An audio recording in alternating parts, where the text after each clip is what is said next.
What up, world? Back again. It is the Country Rap Report. Yours truly, Vic XL. What up? It's your dude, Spank.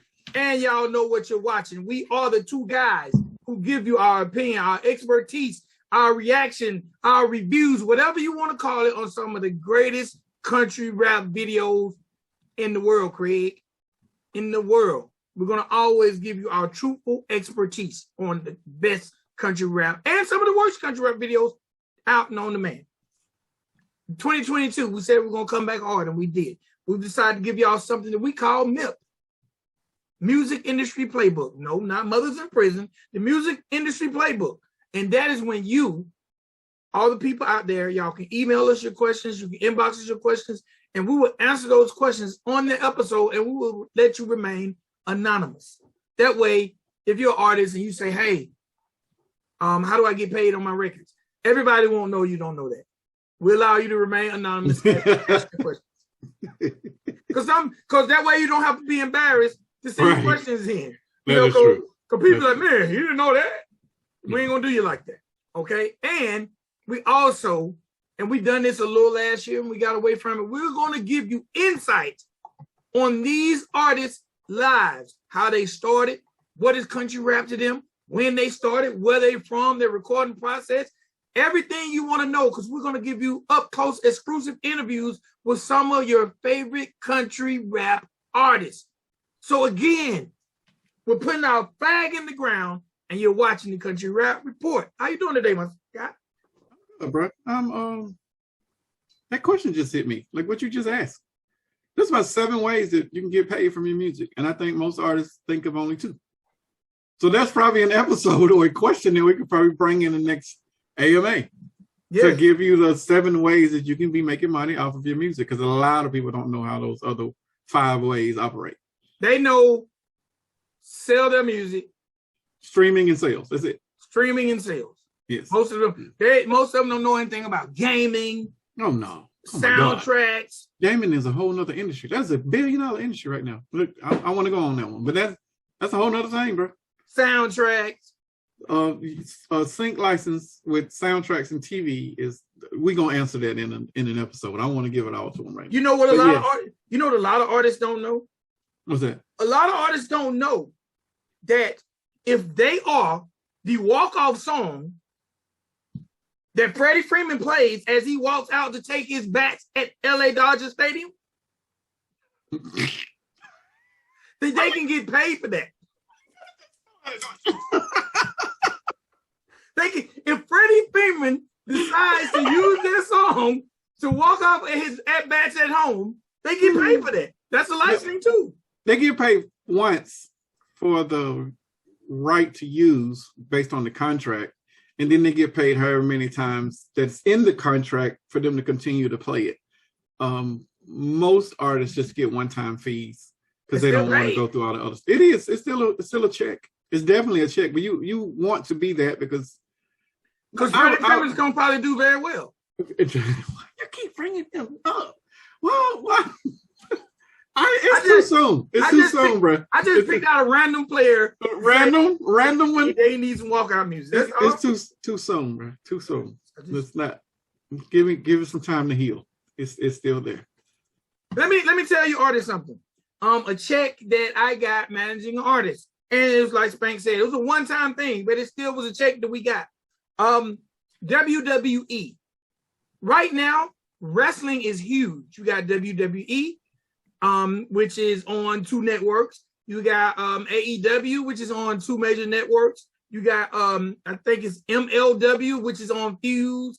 Wrestling is still big, even though I know y'all say, it's fake. Yes, we know. But guess what? As an artist, that you can get paid by creating theme music. I'm not a rapper, but an artist I managed, we actually done a song for Jonathan Coachman, who used to be on WWE, who I think now maybe an ESPN analyst or he's somewhere. But we did get a nice little check, one-time check for WWE for doing the Jonathan Coachman theme song. And we received free tickets when they came downtown. So I'm just saying there's so many ways. So yes, this is definitely going to have to be an MIP. Well, in that MIP, and for those people, before we get to it, and if y'all thinking about licensing your music to those type of events, don't do a one-time payment. You do an upfront, and then you do they need to keep track of it, and they have to send in a report, and they can send you that report, or they can upload it to whoever. But you get paid per people that are there. And the Braves Stadium, I think, holds about 13,000, 14,000 people. Don't quote me on that number. Let's just say 10,000. How many Dodger Stadium hold? I don't know. I don't care either. Let me Google it. Yeah, serious. How many people fit into Truist Park in Atlanta, Georgia? That's Park. Truist Park. Truist Park is the capacity. Damn it, I can't even read all that. Yeah. You are really holding the phone up your face like you. Bro, you don't understand. I got my glasses off, so I can't see a damn thing. Yeah, that's what you get for picking at rappers with glasses. Let me look at Truist Park first before we do. What is the name of y'all's field? Where the Dodgers play? Field. Not this year. Yeah, you're right. This year. Yeah, you're right. You're right. What you say? Braves is 41,000. I'm gonna use them as an example. Yeah, we just use them. So every time that is being played, you are supposed to register that music with your publisher, whoever your PRO is. That's your performing rights organization. BMI, ASCAP, and CSEC. Those are the major three. And every time it is played, whatever the capacity is, or whatever the seating arrangements is for that day, you get paid based off of that capacity. Now, imagine if let's use Freddie Freeman when he was back here and before he, turned coat and went over to somebody else that's about to still lose this year. Before he did that, every time he came up, he's gonna come up to bat at least 3 to 4 times. If it's full capacity, you get paid 41,000 times 3 or 4, however many at bats he had for every time that your song was played. So that is a check that you are missing, which is why most people just negotiate and say, hey, let's do a one-time fee. We'll pay you around $7,000, $8,000, and that'll be for the season. I would not do that because most of these people have 3, if you're on a part-time basis, 500 to 600 times your plate appearances for the entire year. Now imagine, all of these stadiums don't hold that many people, but I'm gonna do the numbers real quick. This is for somebody that is at home that wants to do something, and I'm gonna use Ronald Acuna as an example because we know he ain't going nowhere for 5 years. 41,000 times 4 at bats per game. That is 164,000 people times 82 home games. That is 13,448,000 that you can say that your record was played in front of, and you now need to be compensated for. Your PRO will pay you based on that. So again, I know this is a long term, and we were not supposed to go into this while we were doing this, but that is the number that you are looking at for a baseball play for a walk-up song for somebody that wants to come up to your music. And I know quite a few people over here that probably could do that in country rap, have their music played in front of baseball people. Like right now, I can think of 5 songs that would be perfect for that. Let me tell you, I know an artist who got in doing that. Right. He started going to the single A games. Okay. And he got real cool with a player. And that player used his song as a walk-off song from single A all the way up to triple A. And he ended up getting traded from the Braves farm system. And I don't know what happened, but still I think my guy got a little compensation, free tickets or whatever. But it was a good look that other people always ask who done that walk-off song. Well, it's a check, man. It is one of the many ways that you can get paid over here. Not just here, but anywhere. But I'm saying that it's one of the many ways that you can get paid using your music. That's not necessarily a sync license, but that is I think is it a alternative use license, because they aren't playing the full song and it is going to be done in segments, but they need to have rights to be able to play it whenever they need to play it, which is why there's a X amount that you get for that. All right, so look, let's talk about this. Did our guest receive that package? He did. Okay, cool. We can keep it going. Adam Calhoun, Tom McDonald. Yes. The week is up. Where did they land on the charts? Based on Tom, and I have not pulled up the charts myself, based on Tom and Adam, they had 8 number ones. 8 number ones from the Brave, and that was majority digital sales, not any of their physical sales that they were complaining about not getting.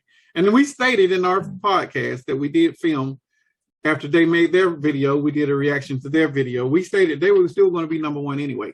I did not know they would be number one on 8 charts. Well, is that 8 number one or 8 singles? That is 8 number one, bro. Charts. That is 8 different charts. Ain't too many independent people doing that. Look, I ain't even gonna get into it because we got a guest. We have a visitor. Well, we can talk about it with our guest.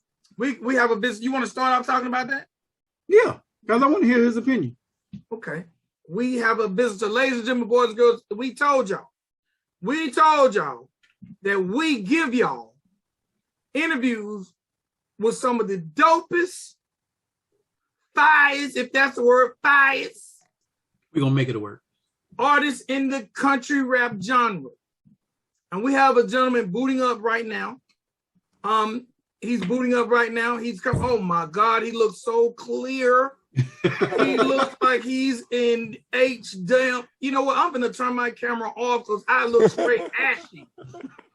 How he look clear and I'm looking ashy. But hey, I don't. Go ahead. Ladies and gentlemen, boys and girls,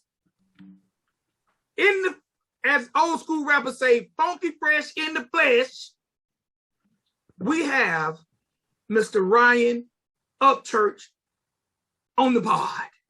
Welcome to the show. What's up, Skins? Welcome. What it do? Hey, man, I'm new to this Zoom thing. The only time I ever done this before was in court, so I had to be refreshed.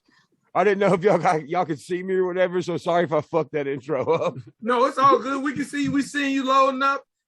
That's a nice jacket, shirt there, sir. I like that. Tractor Supply. Hey, you looking really spiffy out.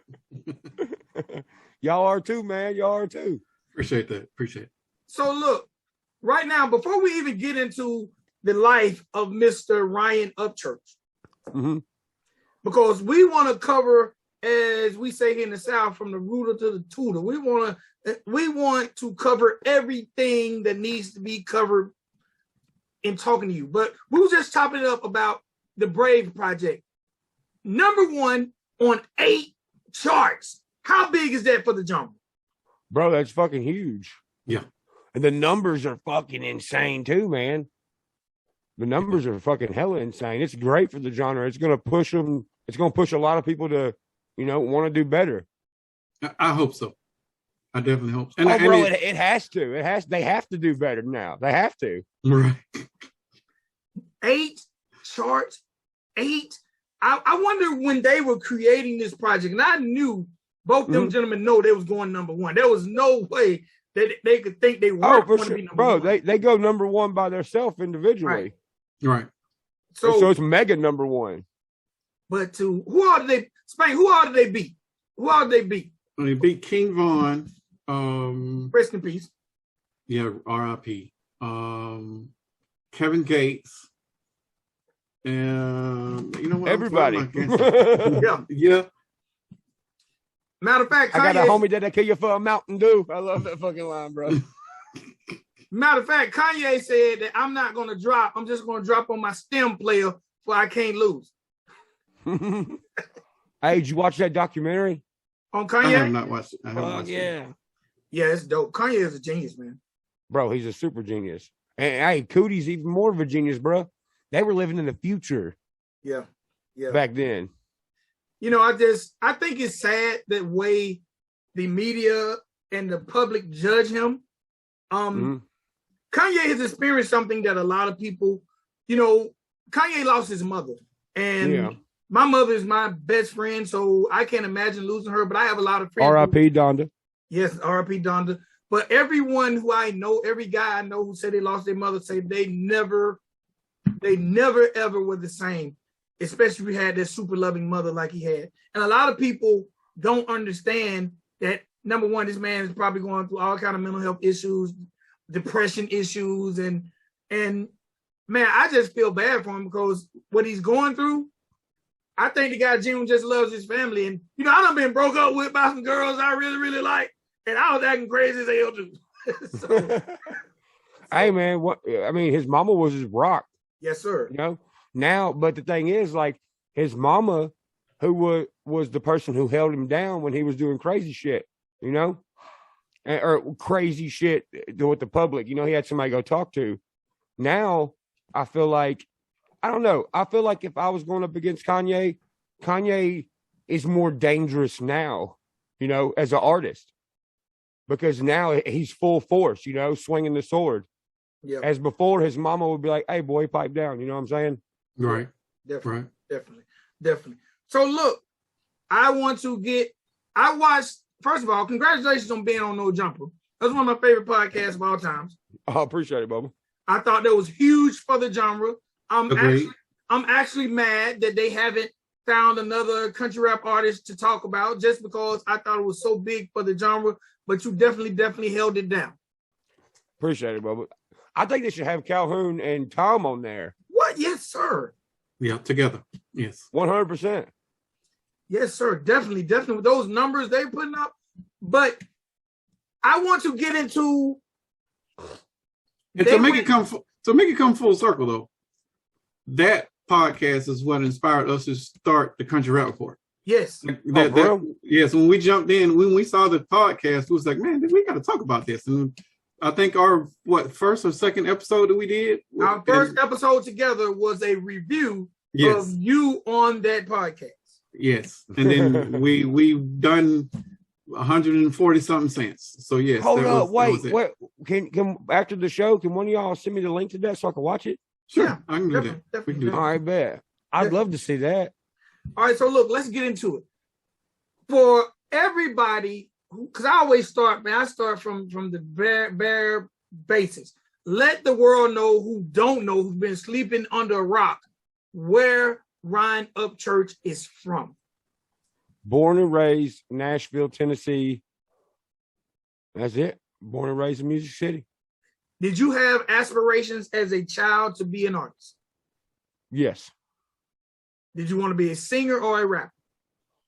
Starting off, I wanted to be a singer, you know, because you're young, you know, you're riding around with your parents and shit. So around here, it was 105.9, which was like classic rock. Then you had 103.3 WKDF, 97.9, and 95.5 for country. But as I got older, I found 101.1 to beat jams on my own with Della White and Scooby, which was like a around here, you know, you heard like What's Love by Ashanti and Fat Joe, or Ashanti and I forgot who else on that song. Ja Rule. You know, you heard 21 Questions by 50, shit like that. And that's when I started like getting more into hip hop, when I was probably about 11, 12, 13. And then I heard Get Rich or Die Trying, bro. And when I heard Get Rich or Die Trying, that shit that changed my life. That album changed my life, straight up. Interesting. So Get Rich or Die Trying actually made you want to rap? Mm-hmm. Yeah, because, you know, growing up how I did, you know, I wasn't like, I was more like, how you say this?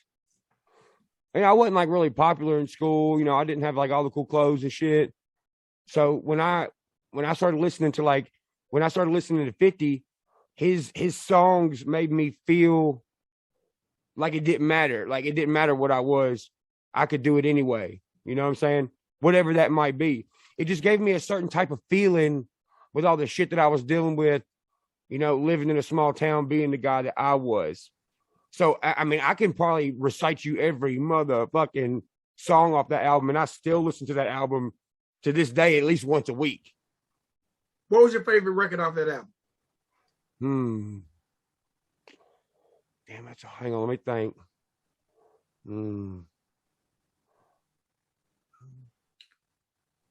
For me, I know Go ahead. I was gonna say, for me, it was Many Men. I love Many Men. I do like Many Men. Many men wish death upon me. Blood in my dog and I can't see. That was a good one. If I Can't, I like that one. Okay. I like Bloodhound, bro. Bloodhound with Young Buck. That was a good one too. Yeah, actually, I think Bloodhound was on that album. Yeah, Bloodhound is actually the record that kind of ushered Buck into the G Unit situation? I love to stay strapped. I love to squeeze gack, jaw him and out. Yeah. I can't relate to none of that stuff because I was never a 50 fan. Oh, for real? Yeah, it was just too hard for me. I was more into Ja Rule and the soft R&B stuff. You know, I was never into the I'm finna kill you type stuff. You know, that was never my thing. But see, you know, it wasn't just the violence thing though. Like, you know, being a young kid in 8th grade whose mama is struggling to buy all your brother's shoes or whatever. When I heard use a window shopper, right? That was a good one. No, I wanted to buy all the shoes, bro. I wanted all the boots. I wanted all the whips. I wanted all the spinners, bro. I wanted all that shit. Right. No doubt. So you fell in love with Get Rich or Die Trying. That compelled you to want to rap. Yeah. What was the next steps for you? Like, because you wanted to sing, but now you found this record that resonated with you. Mm-hmm. What made you want to rap, and what was the process that you went through? Because I know you didn't just go one day, pick up a pen and a pad and just start spitting those bars you got. Yeah. Bullshit. Yeah. No. Where? Yeah. I don't even hear the 50 influence in you though. Like how did it? You just clicked. It was like I'm gonna write this. Well, maybe if you go back to it wasn't so much of a 50s influence. It was more. It was a 50s influence, but it was how it made me feel. Like if you go listen to, you can come and get it, son. Pow, pow. I'll whip your head, boy, with the back of the steel. Yeah. You know what I mean? Go ahead, boy. Yeah, because it's a confidence thing. Like his music, that album to me gave confidence to be like, you know what? I'm gonna fucking do whatever I want, and can't nobody say nothing. Then I found shit like The Definition of Real by Plies. Mm-hmm. Watch this, man. I can't wait for the summer. I'm gonna show you how to be a stunner. And Who Hotter Than Me? You know, the first fight I ever got into, Pure Cocaine by Yo Gotti was playing in the background. That's how I found Yo Gotti. You remember the song that was playing in the background during your first fist fight? Yes. Did you win the fist fight? Yes. Okay. But I didn't win by punching. This motherfucker had long ass arms, bro. So I had to get on the inside. So when I grabbed him, I didn't know what to do but pick him up and slam him on the ground really hard. So shout out Yo Gotti for providing the backdrop. It's your boy Yo Gotti. He gave the soundtrack. The soundtrack to get your back slammed down. Young Jeezy, Thug Motivation 101. Yeah, I can hear that. I can hear that in you. Yes. Okay, so you know what I'm noticing? So 50, you gravitated to 50. But then I'm hearing Yo Gotti, I'm hearing Jeezy, I'm hearing Plies. So the Southern folks. At that point in time, did you discover the Southern hip hop? I guess that's what we were already engulfed in, anyways, because it's a rural. We're way back in the fucking holler, rural area, surrounded by Atlanta, Nashville, Memphis, So I heard all the CMs, the CM albums. All that shit. So it just kind of naturally, it was what we were finding anyway. Except for 50. At 50's New York. But at the time he was just like, so fucking huge. I mean, I know you've heard the stories of motherfucking producers and shit being like, yo, we gotta hurry up and get this project out. This 50 dude finna drop this Get Rich or Die Trying. Right. It's over with. You know what I mean? Right. Yeah. And 50 had a universal sound that resonated with the South, the West, and the East. Yeah. So I think you look at tracks like Whoop Your Head and all them fucking bangers, but then turn around and look, he had 21 questions. 21 question was for the women, So as an artist, you're like, bro, this dude picks good shit. He'll pistol whip you and fucking put you in the trunk, but then he's finna go take your woman on a date, bro. He's got he knows everything. Yeah. He's a master at life. Yeah. Plus his attitude, bro. Like there's nothing you can tell that guy. His attitude was so, in a sense, redneck from where I'm from. It was so redneck. He was like, fuck, I'm gonna do what I want to. Anybody who says something, I'm gonna call their ass out. Like remember when French Montana was talking shit and then 50 went on the stage where French Montana was, bro? Yes. That's some redneck shit. Or the time that 50 was performing and a guy that he wasn't cool with was on stage and he got robbed on stage. Did you remember that? I don't even know about that, but I'm gonna look that up now. Yeah, there was a guy who 50 wasn't cool with. Somehow he's on stage rocking with 50, and one of 50 partners, they basically give me that chain, right? Made him run his chain on stage. Damn. So yeah, man. I mean, what you gonna say, bro? G when it's on stage. Yeah, shout out to 50. So okay. This give you the confidence to rap, or to write rhymes. But what gave you the confidence to spit them? The fear of my family being broke. You feel me? Like my grandfather, you know, at this point, my grandfather, he done died. He died one night, and after that, so my uncle, he come up to the barn. It was like 2:00 in the morning, and he told me my grandfather passed away. And I was like, oh shit. And I kind of like lost my shit, broke everything in the place I was at, punched out all the windows, you know, didn't know what we were going to do because how we lived, you know, everybody lived with everybody. You feel me? Like a pallet in the floor type shit. Right. And, you know, after that, bills and shit was hard to pay. And my grandfather, he was real into like, he was with the chicken fighters. He was with the motherfuckers, you know, doing not terribly illegal shit, but, you know, fighting chickens and shit. So a couple days after, I ain't gonna say who, but he come to our house. He was a family friend of my grandpa. And he's like, hey, I'm gonna bring these drugs over here and I'm gonna teach you how to sell these motherfuckers so you can help your family pay your bills. And I was like, yo, fuck that. I don't want to fucking do that. You know what I'm saying? So I would have if I had to, but I knew there was a cleaner way to do it. So I literally blocked everything out of my life. I quit fucking partying. I quit giving a fuck because, bro, trying to be a rapper in a small town, especially the town I'm in, you always get your, quit fucking acting like that. Don't be like that. You're white, this, that, and the other from older folks. Right. I shut all that shit out too. I was like, fuck this. I can do it. Because growing up, when you're at these parties and, you know, you're hearing Grizzly by Yo Gotti and Heavy by Gucci Man and shit, I can't relate to it. Do I like it? Yeah. But the substance don't relate to me. So I thought, why can't I be the substance with this style of shit? Because I knew country rap was out. Right. I knew Bubba Sparks was a thing. I knew Colt Ford was a thing. But it just wasn't hitting enough for me. Right. You know? Okay. It wasn't like pull up in my cutlass head cock handling business. It was, you know, it was, hey y'all. It wasn't enough fucking. I wouldn't turn it on in an S10 with 212s. Right. I wanted some white boy shit where some country boy shit, redneck shit, whatever kind of shit you want to call it. I want that, but I want that version. Right. With the heart of beats. Yeah. Yes. Yeah. I got you. You know what's funny? We always talk about the Mount Rushmore of country rap. And we put Colt Ford on that Mount Rushmore for being. For sure. Like, Colt Ford is like the Curtis Blow of the shit. You've heard of Curtis Blow? Yeah. Okay. And then I always say, well, first of all, Church is up there because he's got the best lyrics in the genre. But I always said that Church made country rap cool for young kids. Church made country rap cool for the guys who can't relate to the trap, but they can relate to the woods. Right. You made it cool to have those banging ass beats. No disrespect to Colt Ford because he pioneered it, but you made it cool to bang in the whip. Thank you, bro. Right. That means a fuck ton to me, bro, because it really does. Because what I'm after doesn't involve money. Like, and motherfuckers on the internet, they're always like, "Oh, all you care about is money." Take all the, bro.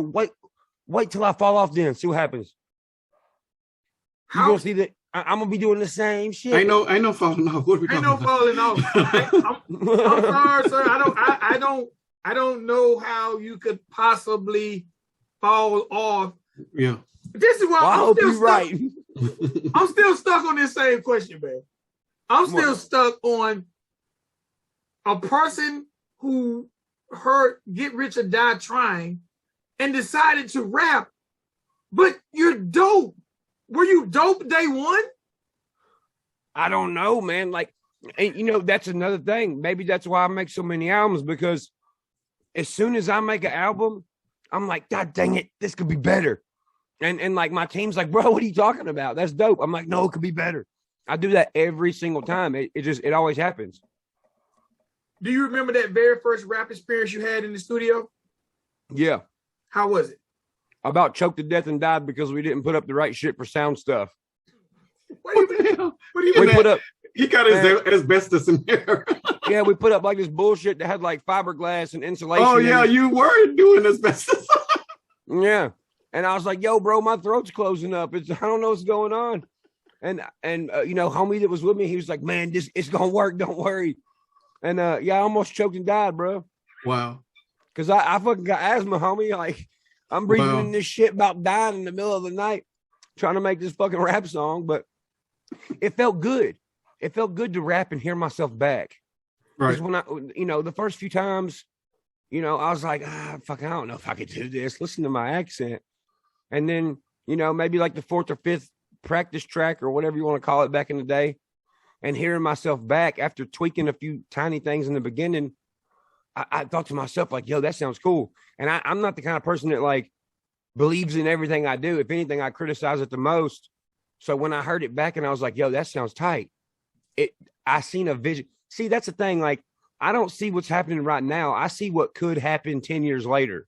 So that's what I'm running off of when I'm doing music. Okay. But even when you started back then, you were still progressive. Like no one sounded like you then and still don't sound like you. And it's been, what's your run now? Like 5, 6, 14, 7 years? 14, or is it 14, 15, 16, 17, 18, 19, 20, 21, 22. 9 years. 9 years. 9 years. Almost a decade. So how'd you go about picking that first beat? Shit, bro. We were just pulling shit off of, what's it called? Datpiff.com. You jacking beats. Yeah, we beat jacking, homie. So were you picking hip hop beats or were you picking stuff that you felt like resonated with people who were in your situation? Like what was the selection like? I already knew what I wanted to hear. Like if I heard a beat and it had some high notes in the background, like a xylophone that sounded goofy, I was like, no, fuck that. Like it had to be, at the time, I felt like it was more like early 2000s vibe shit type hip hop beats. Okay. That was a good era.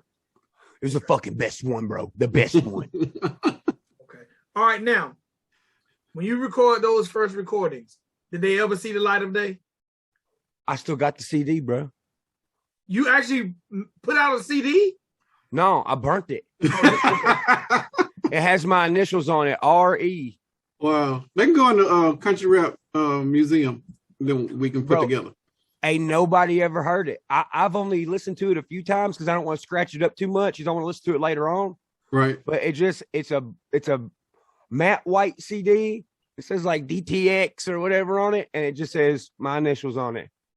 I'm gonna keep it forever and pass it down to my kids. The fucking album, it sucks, but I like listening to it because it's where I came from. So did you ever press the album up and sell it? Mm-mm. You just kept it. I didn't know nothing. It's got like Mega Man remix on it. It's got a few, shit I pulled off DatPiff.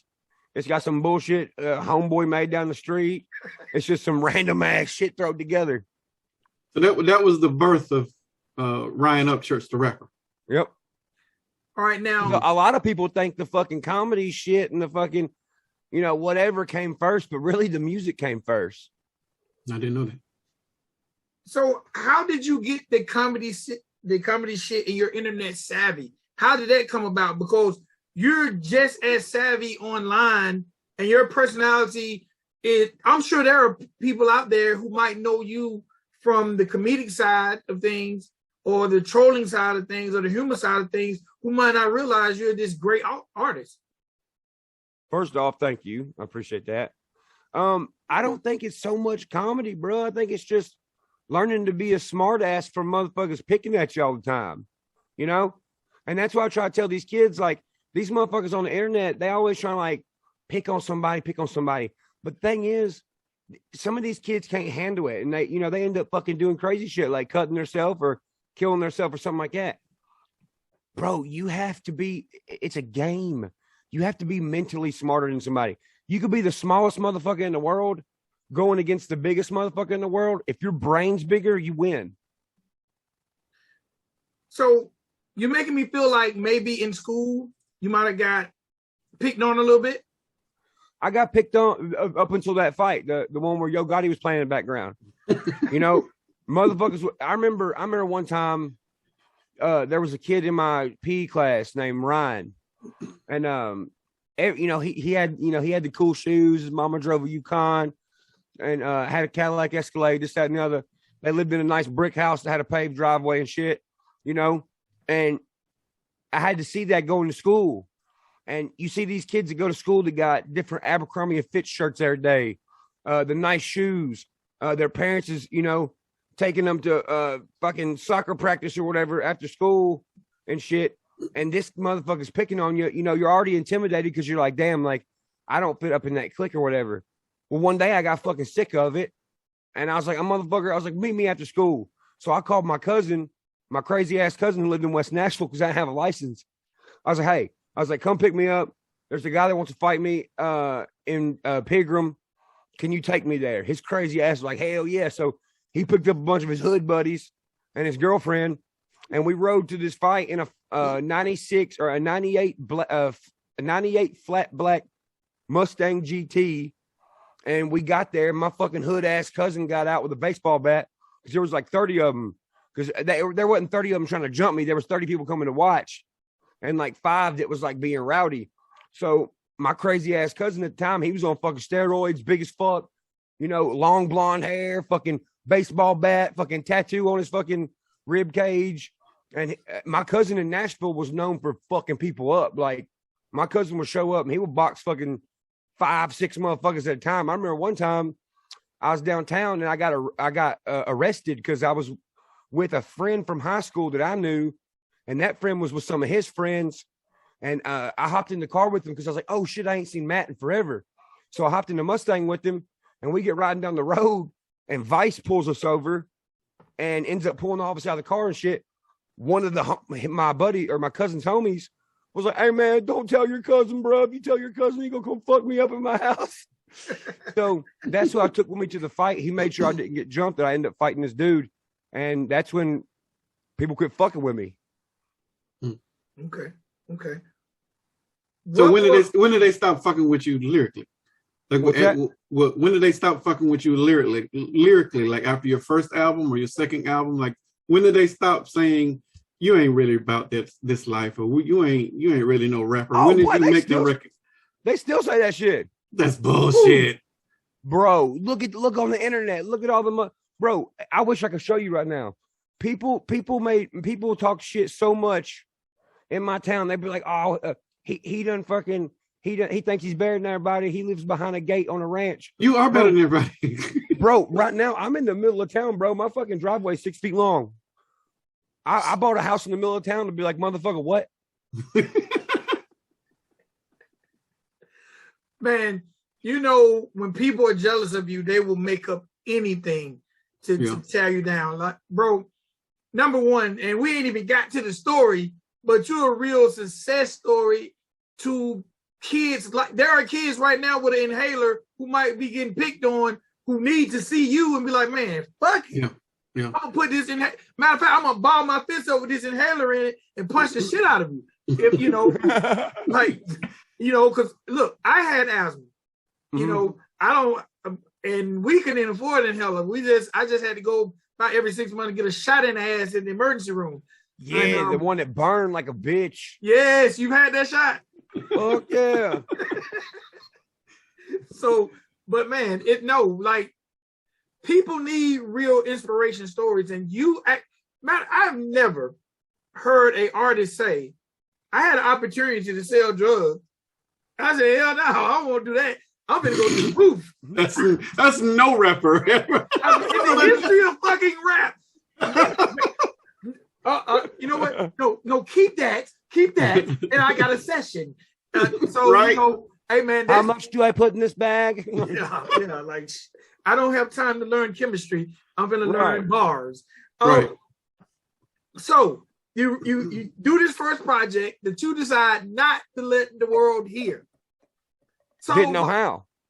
You didn't know how to let the world hear it? No. So when did you learn how to get your stuff to the world. Cheatham County album. I had some people show me what to do. Okay. But I also, I don't mean to backtrack, but I want to touch on what you said a minute ago about the kid with the inhaler.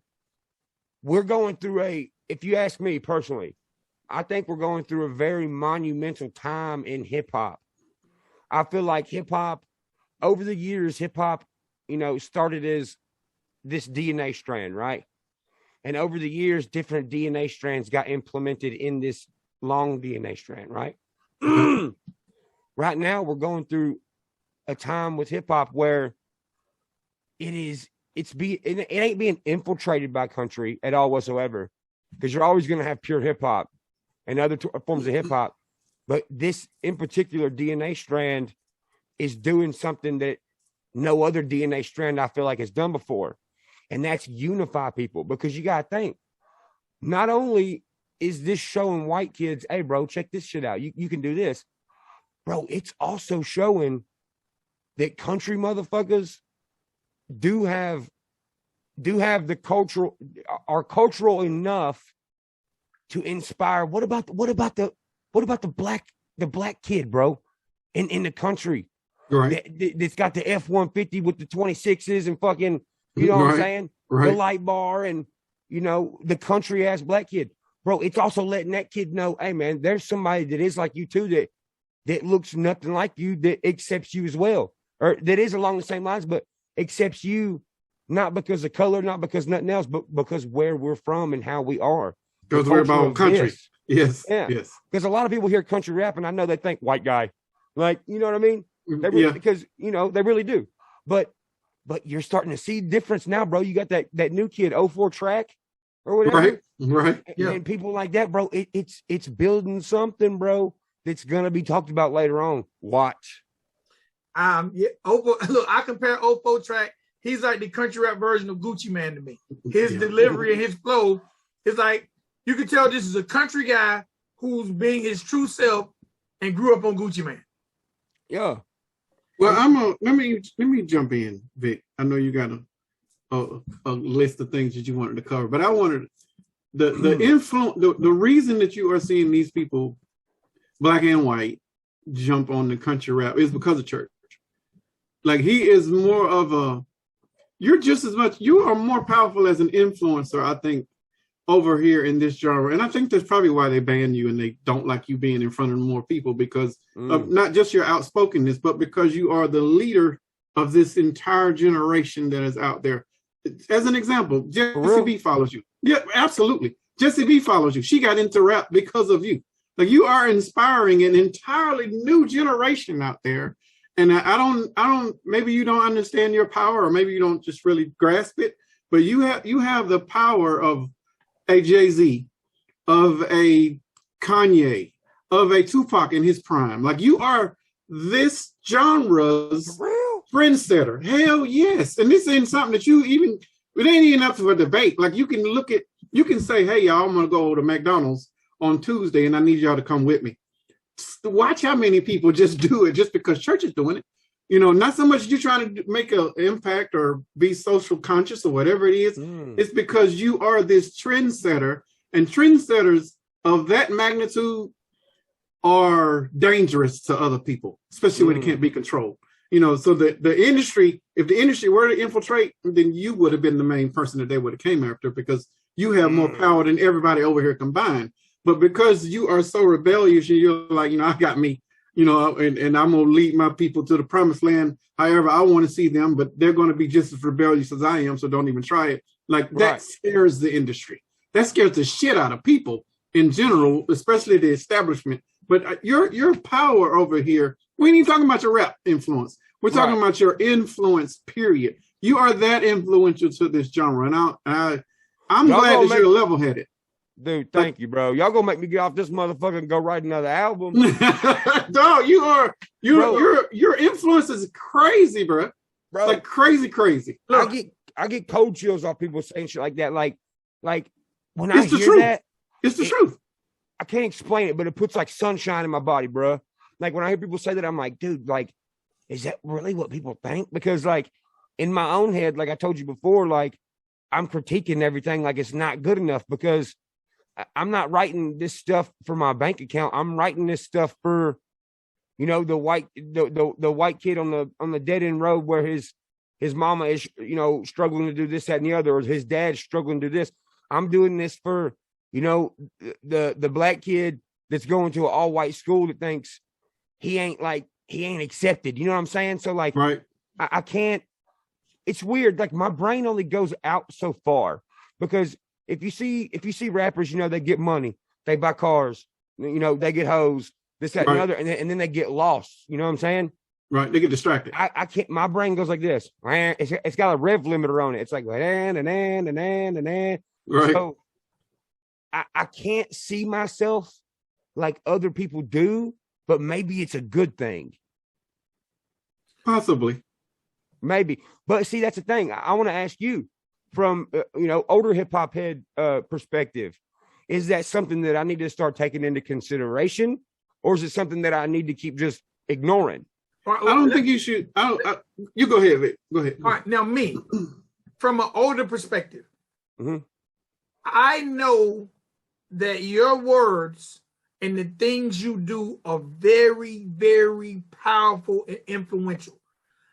I think I would never be the one to say don't do or don't say. I just think as a real life influencer, and when I say influencer, bro, I'm talking about you have more influence, in my personal opinion.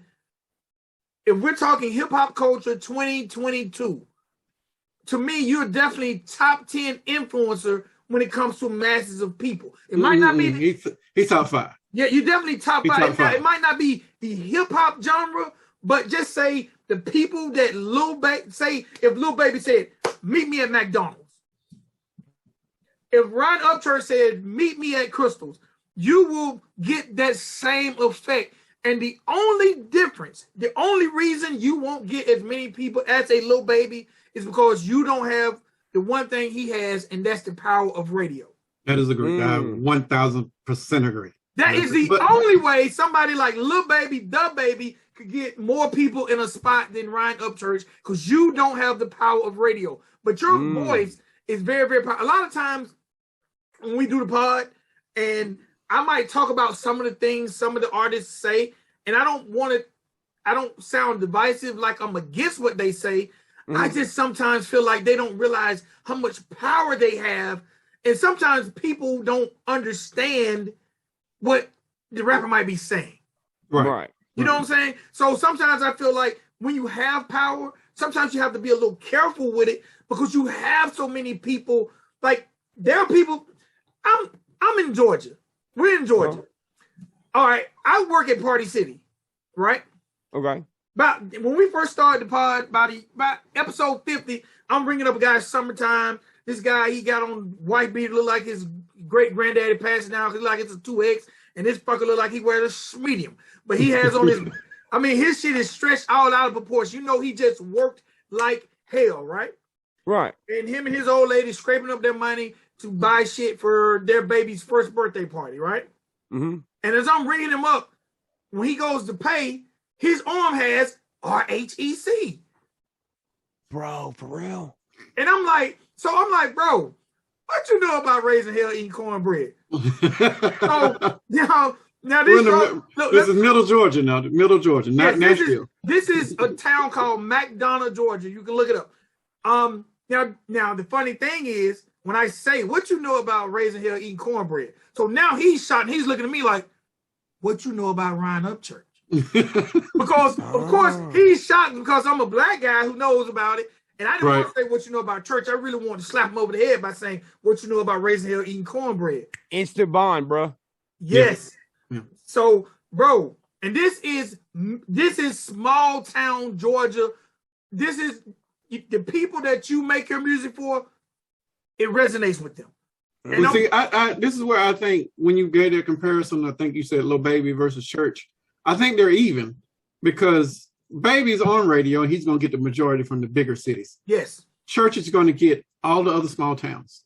He's going to get he's going to get the majority of the white people that listen to this music, and he's going to get those country black folks that listen to this music. Like, he's going to get that. Baby's going to get how's all of the people that are in Atlanta, Dallas, New York, the major cities, all of the rest is Ryan Upchurch. And that's his demographic. That's your influence. That is your reach. That is your potential of influence throughout these United States that people fear so much that, you know, if let's say if you were on, and I think the only reason they're not going after you is because you're not on some tangent. If you got on some sort of soapbox that would be contrary to what they want to be programmed, then they would be all in your ass. But right now, it's just about you putting out music and talking shit. You know, they're okay with that because it's a distraction. Bro, you know, that's Southern rap, bro. It is. I got plenty of money, bro. It's the shit talk. The shit talk is one of the things I used to love. You know, Plies was one of the best shit talkers ever. You know, T.I., Jeezy, fucking Luda. Right. You know, but no, how many of them throughout history? How many of those people? And this is just us having a candid conversation. How many of them people look like you? Like, how many of them people that rap like you look like you? How many of them people that look like me listen to them? A bunch. Right. But now they got somebody that look like them. Facts. So there's your identifying part. So now they're like, oh, well, I got somebody that look like me doing this music. And actually he raps better than half of them. So I'm going to gravitate over there. Like, this is your influence. This is your power. Now, I don't know if you are thinking about it, but if you're not thinking about it, your team definitely needs to tap into that, because the potential that you have, I honestly think you're probably just content. I think you could probably be 10 times bigger than where you are today. Man, oh, bro, if only you knew what we had what we were doing right now. Bro, listen, that look right there says something sinister, though. Oh, hey, by the way, hey, is me looking this way bothering no, you guys? good. You good. My good. camera's here, but I can't see y'all. It's cool. You good. It's cool. It's fine. But hey, I respect that comment, but what I'm seeing right now is something different, bro. Last night, I seen a clip of a reactor, bro, and it gave me so much inspiration I couldn't go to sleep. I didn't go to sleep this morning until 8 o'clock, bro. And I had this interview with y'all today, and I was like, fuck, bro, I got to go to sleep. But there's a dude from Georgia, bro. His background is a bunch of Nike shoes, Converse shoes, NBA stuff. You know, he's got the big sweatpants on, you know, and he's watching my next to Red, and he's fucking getting hype as shit, singing every single word. And I was like, this is exactly what I wanted to happen, because maybe my next to Red, but what are you too much of? What do they say you're too much of? Right. And it resonates with people that don't even look like me, don't live the life I live, because they know exactly what I'm talking about. And I tell people this shit all the time. Motherfuckers like, oh, well, you don't know what it's like. And which I don't. I know other people have bigger issues with the police than other people. But when you are tatted up and you're wearing 100 racks full of jewelry and you're riding around at 2 o'clock in the morning in a Monte Carlo, banging Young Jeezy, bro, the police is following me too. Right. They're fucking with me too. They don't like me neither. Right. You know what I mean? And I think what I'm going through right now is I'm experiencing things that another culture of people experience. And I'm just openly talking about it, because another thing is people aren't who they remember when the game come in the game and the rapper, and he was like, hey man, he's like, I thought this shit was real, because him and 50 got in a fucking all out shootout in the street before and shit like that. Like, and they had to pretty much tell the game, like, hey man, this is business and politics. He's like, oh, well, I thought I could just pull up and fuck somebody up with my 6'4". You know what I mean? Like, that's what's going on right now. Like, people don't know how to take me, which is a good thing because it gives shock factor, but it also lets you know the realness of what's going on, you know, because you look at everybody saying sorry, bro. Look at it. Oh, I'm sorry. This, that, and the other. Dude, everything that involves racism and making racism a thing like that makes money is mostly the left and white people. When do you ever see a black dude bitching about something on TV or on CMT or something that has to do with something somebody said. Bro, right. They don't fucking, bro, black people don't give a fuck. They ain't watching that shit. They're like, bro, why you think I care so much, motherfucker? They don't. That's for the TV, bro. Well, I'm gonna be honest with the music you're making and I'm noticing that a lot of black people react to your music. Like we share the same love. But the funny thing is, and I watch some of them hate. Because I've watched some reactors who take offense to the Confederate flag. But I like the way you actually handle those situations. But to me, and I always, most of those people, it's an emotional outburst because they see the flag, and they don't hear the rapper. They just still see the flag. So you can't. Most of them you got to just like toss to the side until they can think logically.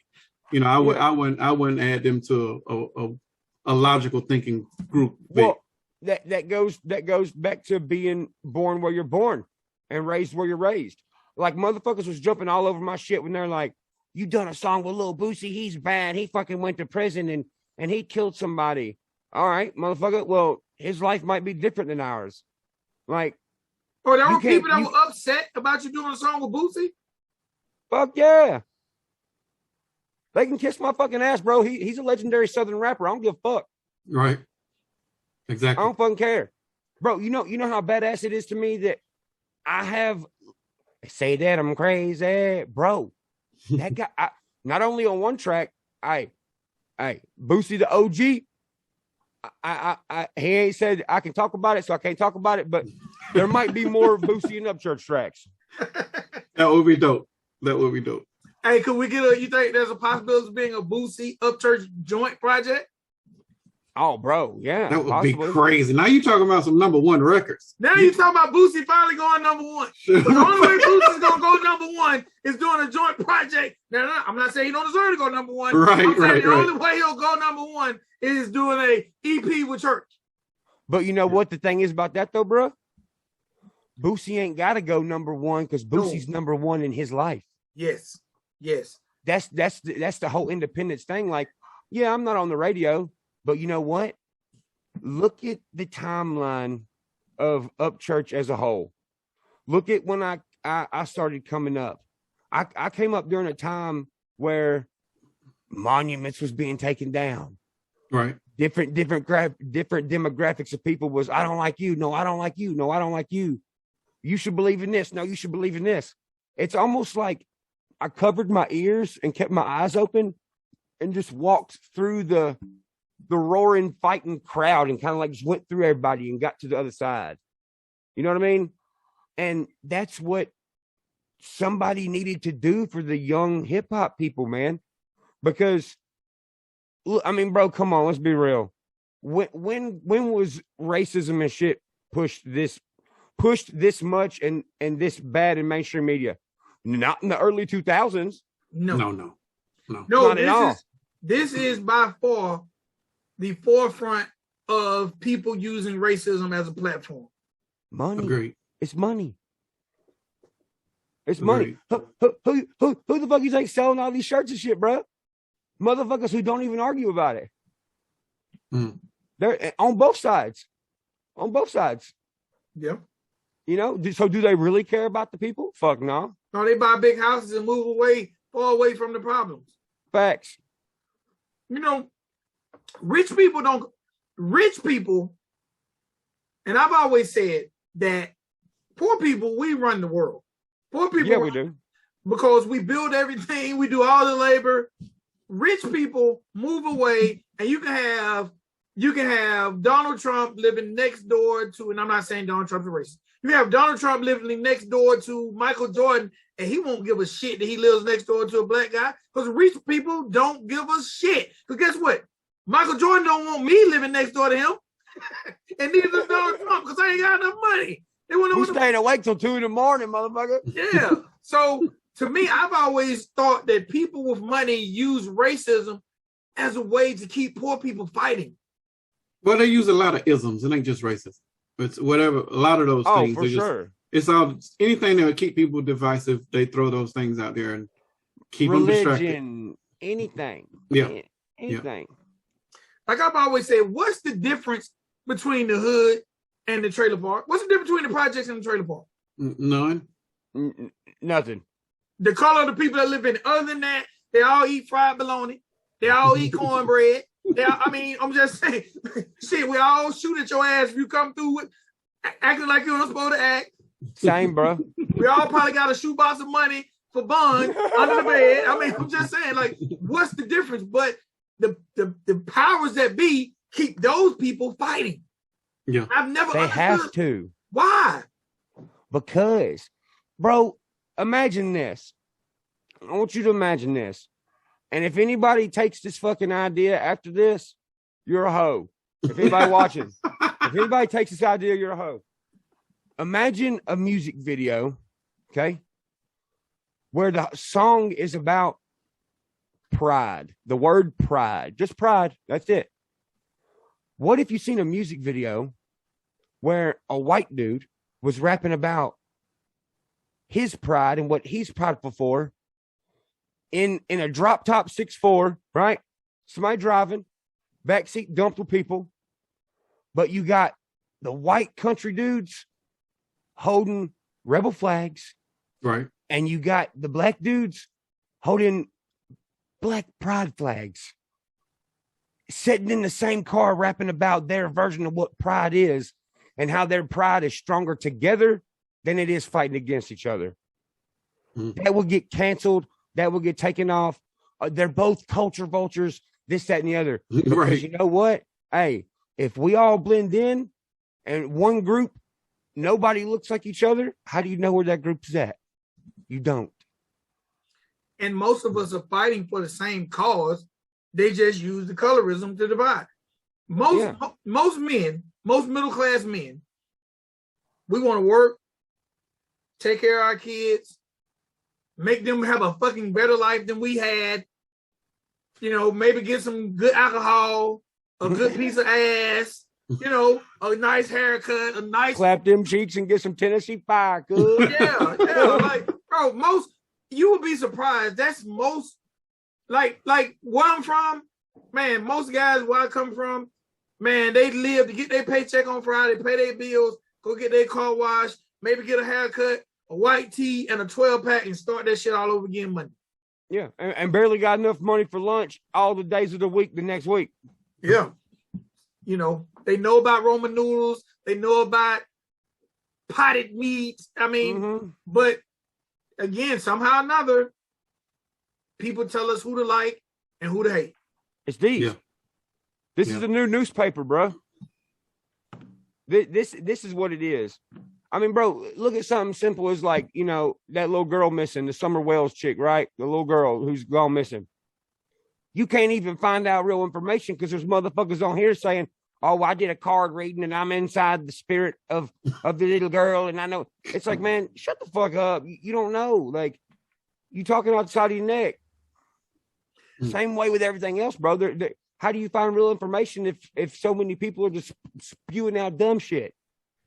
So we're talking. I want to ask you about a social media thing, and if you don't want to talk about it, you can just say next question, okay? Yeah.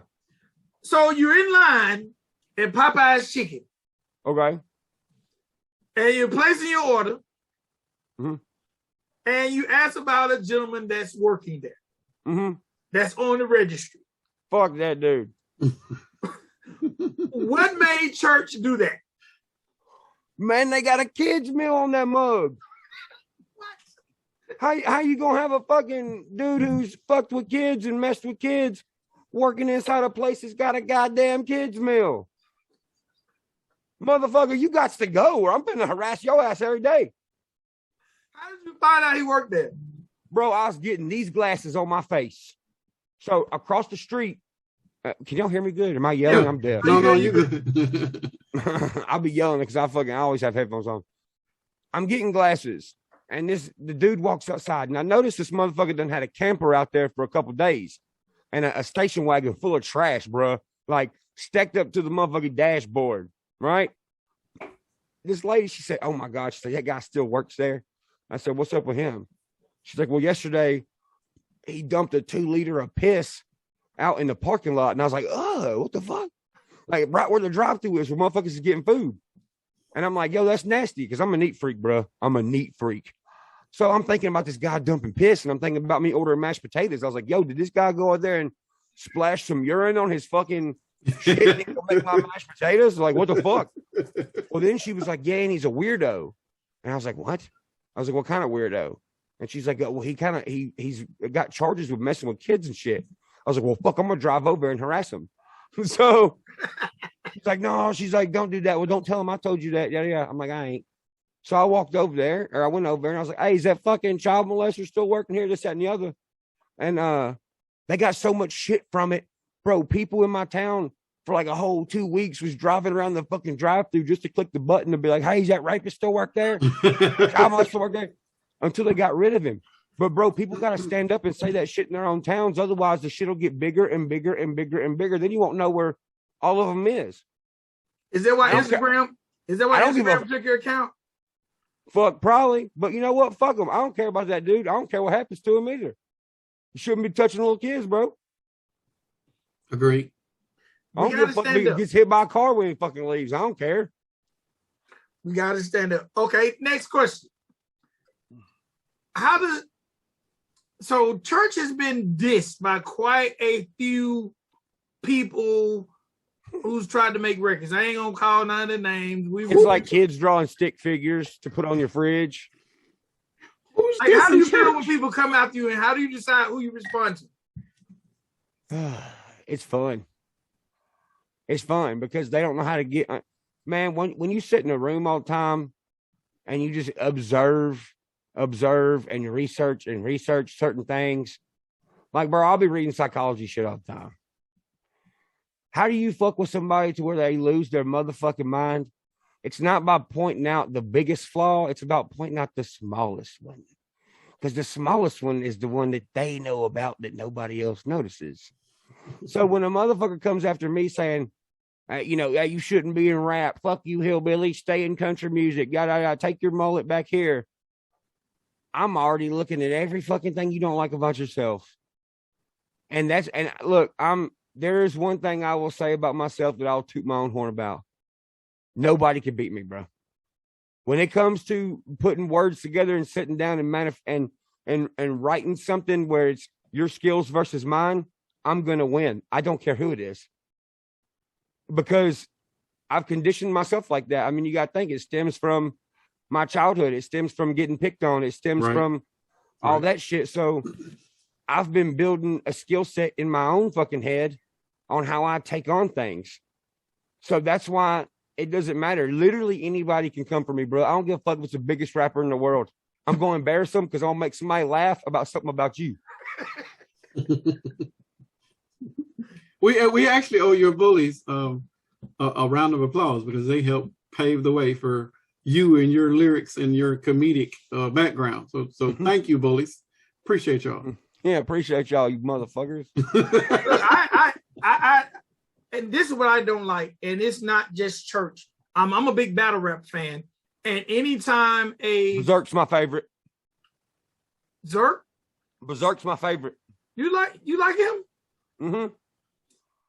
Anytime in battle rap, there's a white rapper. Every black rapper plays the race card. And I hate the fact that anyone African-American that this is church, the first thing they want to say is he's racist. And I'm like, where do y'all not know the definition? Like, I don't like, how do you combat that knowing that, okay, if this black guy disses me, he's going to say I'm racist. Yeah. You talking about screw face. I didn't want to give nobody no pub. Screwface, hope you're doing better, bro. but how do you combat that? Do you even feel like it's necessary to prove that you're not? No, it's not necessary because my actions don't align with what they're saying, but it's good to take up for yourself anyway for anyone that don't know. You know?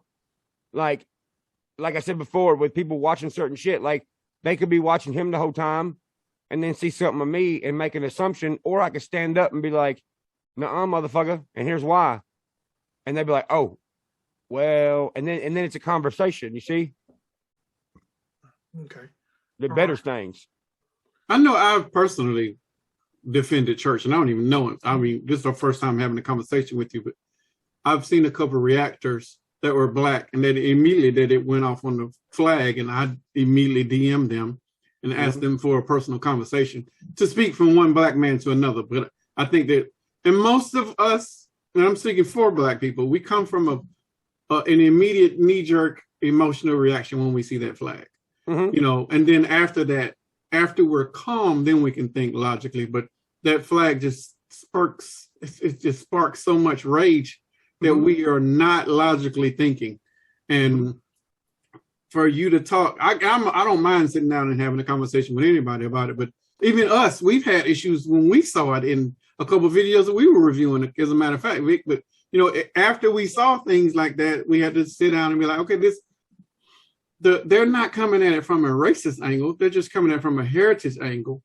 But at the same time, I think some of those people don't respect the views of the black people that actually see it as being racist, and not them pulling back their emotions. Like, I'm not saying you got to give them a pass. I'm saying that thing will spark this and that person. And I'm sure there's things over there that will be on the opposite side of it. But the black people that do see it, and again, like I said, I'm speaking for black people, it's a knee-jerk reaction. And I don't think anybody should take that as a serious rebuttal for what is being done or what is being exhibited. Like, just understand, you got to read the room, and that's my favorite phrase.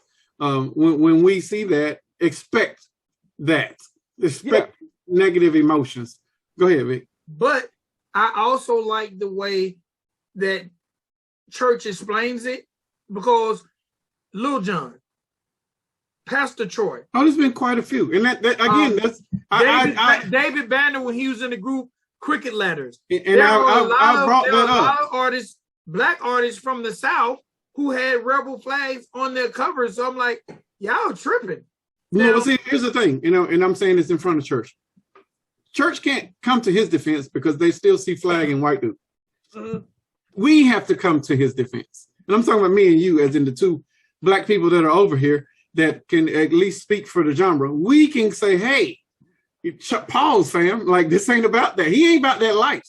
You know, and this is why he's not about that life. And then you can give them the example, and then they'll understand, like, he's not coming at it from that angle. And I can't speak for everybody over here in this genre, but I can definitely speak from the words that the church had said, and he came out of his mouth, and he gave examples of how he felt. Like, I understood all of that. Again, this is why I said, if you were on a different soapbox, then you would be the target. But because you're not, and you're actually trying to unify people, I think that's probably even scarier to the entire genre than it is you being on a soapbox. Those people that are on soapboxes, they're only going to get so far. But you're trying to bring people together. You're trying to bring the old and the new. You're trying to bring in the people that are from the hood and from the trailer park. Like, we're all country. You know, that's the vision that you were trying to put out there, but they don't get that. They want to be combative. You know. But you see, somebody like you could take up for that because of a prior how you say it, a good conversation. Right. You see? Right. So I see both of y'all's thing, but like Ridin Durty said, you see Luda wearing pants with it on there. Right. And you see this, that, and the other, but they're from the South. Right. Can't imagine 50 Cent rocking that shit. You feel me? Right. So it's an area thing too. It's broken down into pieces. And like you said, you have to be willing to, first off, you can't be scared. You know, you can't be scared, and because a lot of motherfuckers that, you know, held the rebel flag and used it to get views and shit, a lot of them motherfuckers bounced on that shit and was like, man, fuck this shit. You know what I mean? Right. So one, what kind of person does that say they are? Somebody who's going to drop anything or may drop something when shit gets too hot. Right. There has to be a rapper that don't drop it when shit gets too hot, but holds it close and says, yo, hold on. Hear me out. Then there's the conversation. Then that's when motherfuckers link up And see, I want to be the white country rural area rapper that is mega respected, that can stand up beside a hood black rapper and be like, hey, motherfucker, leave him alone. Because when people see that, they're like, oh shit. Vice versa. Right. Hey, look at me and Lil Boosie, bro. Me and him are from two different walks of life. We're both from the South. Right. We both have similar style. So when motherfuckers was all on my shit like that one fucking dude, the fucking cowboy dude, he's like, did you know that Boosie was in court for murder? It's like, no shit, dummy. Yo ass don't listen to hip hop. So you don't know nothing about that. I mean, bro, I'm going to be honest. I think I've always said, and I've been in hip hop since the hip hop hibbity. That's how long I've been down with salt and pepper. but I've always said that if Jesus came back to lead the people to the promised land, he will come back as a rapper. Because I've said that there's nothing that captivates the minds of people more than hip hop. Right. Facts. So if Jesus came back, fuck being a prophet, he could be a rapper because he could really unify people. And like I tell people a lot, so like me, I've always rocked with country rap. My love for hip hop was always independence. So when I started in country rap, it was independent. So I'm like, I gotta rock with these guys. So as I built my platform of playing independent music, I would throw in Code 4. But to me, the independents are the masses of people, kind of like we talk about the poor people. Those are the independents, and those are the people who really change and unify. So I agree with Spank when he say, like, you would be someone that they would definitely view as a major threat because you have the potential to to bring those people who come from the struggle, stand up in attention and lead them the right way. Like, you know what? You talk about like you've never been on a major label. It's the hold on, Vic, before you go on it. It's the potential that scares them. Yes, it's because he hasn't gone on a tangent that has been contrary to programming, whatever they're putting out there. Let's say he wanted to be racist just for a day, just for shits and giggles. That would scare. I wouldn't even believe him. Well, I'm saying I'm just throwing it out there. But if he wanted to be racist for a day, that would be a problem for a lot of people because your talk box is so high. Like you have this amount of influence that is so far up there that you could steer people away from what they want them to be talking about. And that right there is the biggest issue with church. Like it isn't even about the rhyme flow or anything. It is your potential and your influence. Your influence. I don't think you understand your influence. Your influence is so great. Like you are on par with some of the A-listers in hip hop. Like you're past Boosie. You are past Boosie in influence, but because of the audience that sees you. And that audience, they can relate to you. And there's more of those people that can relate to you than can relate to Boosie. And that right there scares the shit out of most people in the industry. At some point, they should have just bought you out and brought you over to the mainstream and gave you whatever check. I don't know what. I know they tried. I know they have to try because they know your influence. I'm looking at it from a music industry perspective, and I would be glad to give you like $50 million just to bring you over here for your influence. Just because I know that you're gonna make the money back within a couple of years, but I need him and his influence because this dude is dangerous. This dude can sell billions of records. He just doesn't have that vehicle behind him, and we got the vehicle over here being the music industry machine. But you're dangerous, bro. And I don't want you to be a martyr for sure. But I want you to keep making music, put that shit out. What's a martyr? I don't want you to die. The person who dies for the cause. I don't want you to die for the cause. No, sir. I want you to keep living, keep making that music, keep being the rebel that you are, and keep bringing these people together. But I don't want you to get on a talk box though. I just want you to stay on that rebel with a cause thing. Because if the moment you get on a talk box, now you're going to be more focused on that and distracted from unification and preaching the church that you are. Like, I think when we release this episode, we're going to call it Revival Week because we're going to be dealing with church. Because I want people to understand, like this isn't a regular guy. Like you are the leader for an entire generation, an entire genre. Like we've never had the opportunity to be in the room with somebody of your stature. And I swear to God, I don't think you understand how big you are. You are up there, bro. I smoke weed with Tupac though. Now hold up. Now I smoke weed with Tupac. No, you smoke weed with Tupac? Yes, bro. That's badass. At Freaknik. Bro, we're interviewing Church. We're interviewing the country rap Tupac. Man, fuck Church. That shit's tight, bro. I want to hear about that. I smoked the blunt with Tupac and Method Man. Freaknik 94. Man. Freaknik. What? Bro, did y'all smoke the whole thing? There was so many of us. I mean, I probably had canker sores and everything out there. I don't give a damn. Hey, man, I've been around a long time. I have to ask Church because, man, we'll be talking Ask me anything. All right. Bro, we can talk as long as you want, bro. I'm open. Oh, hold on. You said ask you anything? Yeah. Okay, well, shit, hold on. Oh, he don't win in the notebook. Church. Okay, I don't want to give nobody no clout, be calling nobody names out. But Church, what my guy, I love you, dog. I love you, dog. What's up with your love life, bro? Like what you mean? Like why I've been with the same girl for a year. I know, but prior to that, and that's what happens.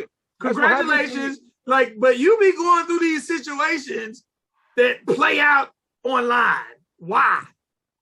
Because when you got money and cool shit, and people can date you and think they can get a check, that's what they gonna do.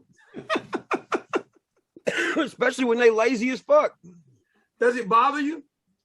Fuck no. It's real life. Motherfuckers go to court every day. I ain't nobody special. Shit, I ain't perfect. It doesn't bother you at all? No. Is Church the Marion type? Oh, yeah. You can see yourself as a husband? Yeah.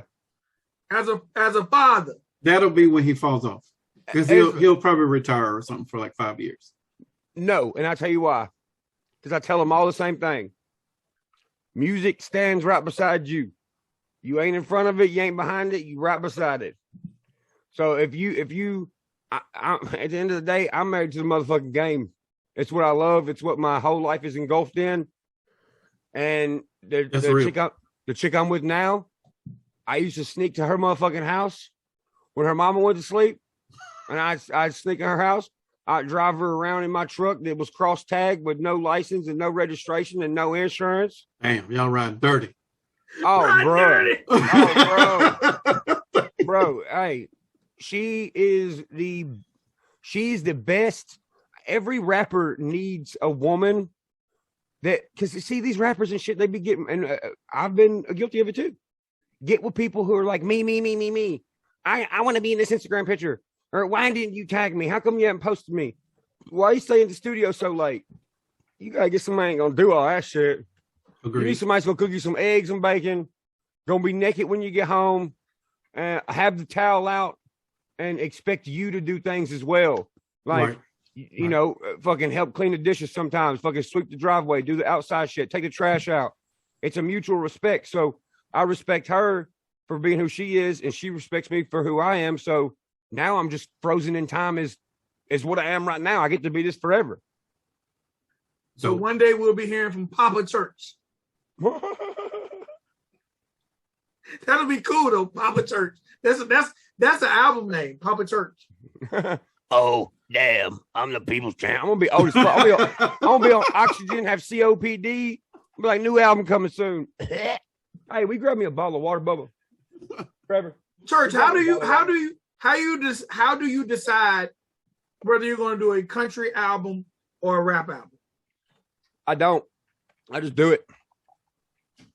Like sometimes, like that's the thing. Like I could be in the studio one day with Stone, and I could make 2 country songs, and then a fucking 2000s rap song, and then something like Bonnie's in the Coop, and then I could sing some Elvis. That's how my brain works. My brain is, and I'm in the studio. I'm really, really fast paced. And a lot of motherfuckers, I don't really get it, but they'll be like, he's definitely on drugs. And it seems like now, if you have a big imagination, or if you have big creativity or big ambitions for yourself, or if you're a workaholic, somehow now that is a bad thing. And people attach shit to it. They're like, oh, well, he's not staying up for 2 days straight because he's stuck on a fucking idea for an album and he's going super hard and then wants to crash for 14 hours and then wake back up and get back on that vibe of that thing he was writing. They see it as he's doing nothing and, he's snorting coke or whatever the fuck he's doing. But at the end of the day, bro, what you do, if it's there for people to see, whether they believe it or not, it's whatever. I got 17 motherfucking albums. You know what I'm saying? I mean, hey, if it's drugs, bro, what kind of drugs is that? Because I think some other rappers need them. You're lying. It's almost a decade and 17 albums. Mm-hmm. That's insane. Do you have a favorite out of your 17? Yeah. At first, it was the Parachute album. And then when People's Champ came out, now it's People's Champ.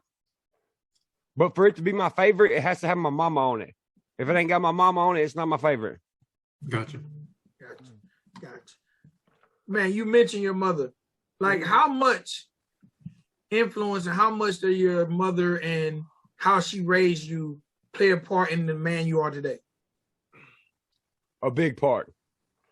A big part on, like, my mom been through a lot of shit, my whole family has.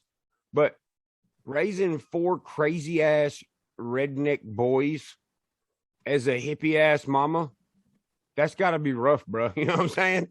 Like, there was times when, me and my mom have gotten screaming matches and, yelled at each other and said shit we shouldn't have said. But at the end of the day, I swear, bro, I ain't no gangster, bro, but I will shoot somebody for my mama. I will 100% shoot somebody for my mama because she believed in me no matter what. Even if my song sounded like shit, she'd be like, that's good. You should keep going. You should keep going. And just always told me I could be whatever I wanted. And bro, like, there's some things that, I mean, hey, they'll be for another interview, but I've visually seen things happen before they happen. Like, it's crazy as it sounds, bro. Like, man, I've met artists before that I knew I was going to meet. And when I told people, hey, I'm going to meet this person, they're like, man, you ain't never going to meet that motherfucker. I'm like, yes, I am. I had a dream about it. It was one of those dreams that you're like, fuck, dude. When you wake up, you're like, shit, that wasn't real. But I have those all the time. And that's how I know certain things. And that's why I believe in myself so much, is because I'm very spiritually connected. And I didn't really get that way to the level I'm at now until I dropped the politics and shit that we can't control. When I stopped talking about politics and the election and all this other shit, when I quit talking about all that and I got in my own head and learned who I was, I got more in touch with that. And that's what's driving me to the level I'm finna go to. And it's going to be a big ass level. You watch. You know what? I agree. I'm one of those guys too. You're not going to really hear me talk too much about politics because I can't control that shit anyway. And it's so divisive. I always, me personally, try to focus on what I can change, what effect I have on people. And I don't have the time of day, so I definitely admire you for negative understanding and controlling who you are and controlling your destiny and not allowing these to control you. I appreciate that, man. I'm not trying to like wrap up this shit or nothing. I'm having a ball with you guys. But I do want to stop and say, and I told him the other day when I called him on FaceTime, I like the fact that y'all work the way y'all do. I like how y'all are different in y'all's outlook on stuff and y'all's demeanor. And I like how y'all are unbiased. Even if it's like for instance, like I watch everything, bro. I know he likes my rap better than he does my singing. Absolutely. You know what I'm saying? There's somebody else that for whatever reason likes the singing more than they do the rapping. And I told him yesterday, I was like, bro, what's wrong with the rap game right now is 2 things or 3 things. It's infiltrated by mainstream media. It's too soft. People's feelings get hurt too easy, and everybody has too many yes men, bro. Agreed. No men. If you have a no men around you, you're gonna level up faster, bro. You just are. Yes, agreed. That leads me to this question. Thank you, sir. So, a few months back, Church went online. Church is playing a little music in the background. I remember this video. And he coined a phrase that he probably should trademark called country rap money grab. Yeah, we use country rap money grab, baby. Let's talk about it. Let's talk about it. What, in your opinion, what is the country rap money? First of all, let me rewind. You were playing an artist in the background. Let's play multiple artists in the background. Yeah, which but I'm not gonna call none of those artists' names. Damn, I didn't even catch that, bro. Who was it? You don't know who you were playing? I just, bro, I'll be saying shit just because I feel it. I don't even care what's around, bro. Right. Hey, man, listen. When we talked about that, there was people in the chat saying who the artists were. We never said who the artists were. We knew who artists you were playing. Right. But in your opinion, what is the country rap money grab? Country rap money grab is motherfuckers that maybe wanted to be rappers, but don't feel they're good enough to be rappers. So they slide into the country shit. They put a cowboy hat on. They're around for about a year. They got one hit because they worried about money in their pocket and not what they're doing for the culture. Would you do a song with someone that you felt like was part of the country rap money grab? No. You would not? No. For no amount of money? Nope. Are there artists that you see and you're like, nope, that's country rap money grab? Oh, bro, I have a little leather book over there. I write their names down and why. So I don't forget. I don't even want to ask. I want to ask, but I don't want to. No, I'm not going. I'm not going. The Spank. I tell you this. If you thinking it's somebody, it's probably them.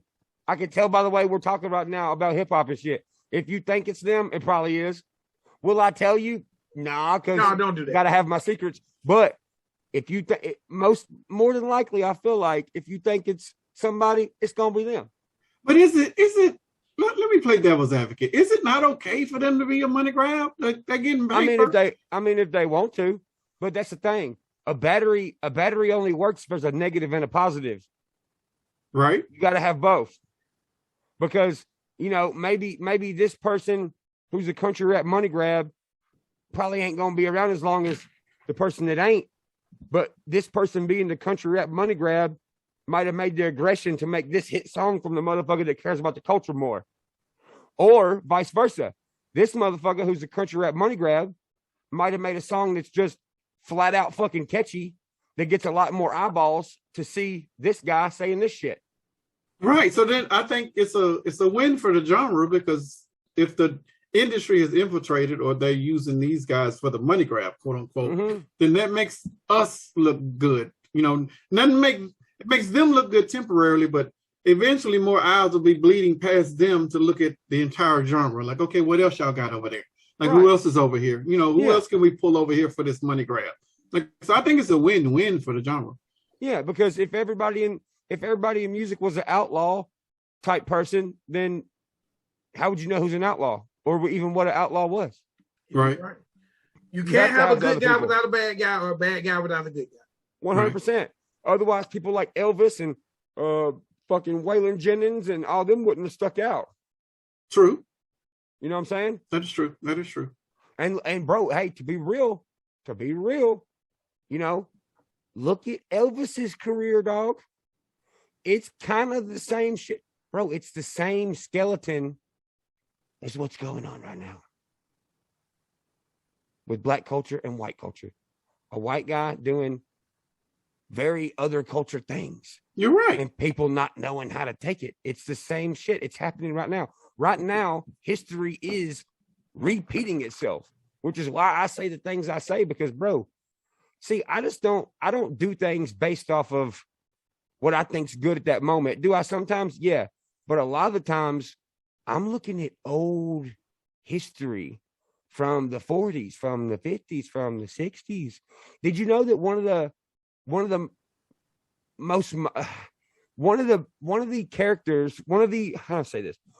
influencers that really added something to country music was a black guy, the last name DeFord.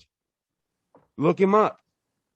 He brought a different flavor into country music that changed the way country music sounds. When do you hear about that? I want to call the wrong name. I want to say William DeFord, but I could be wrong.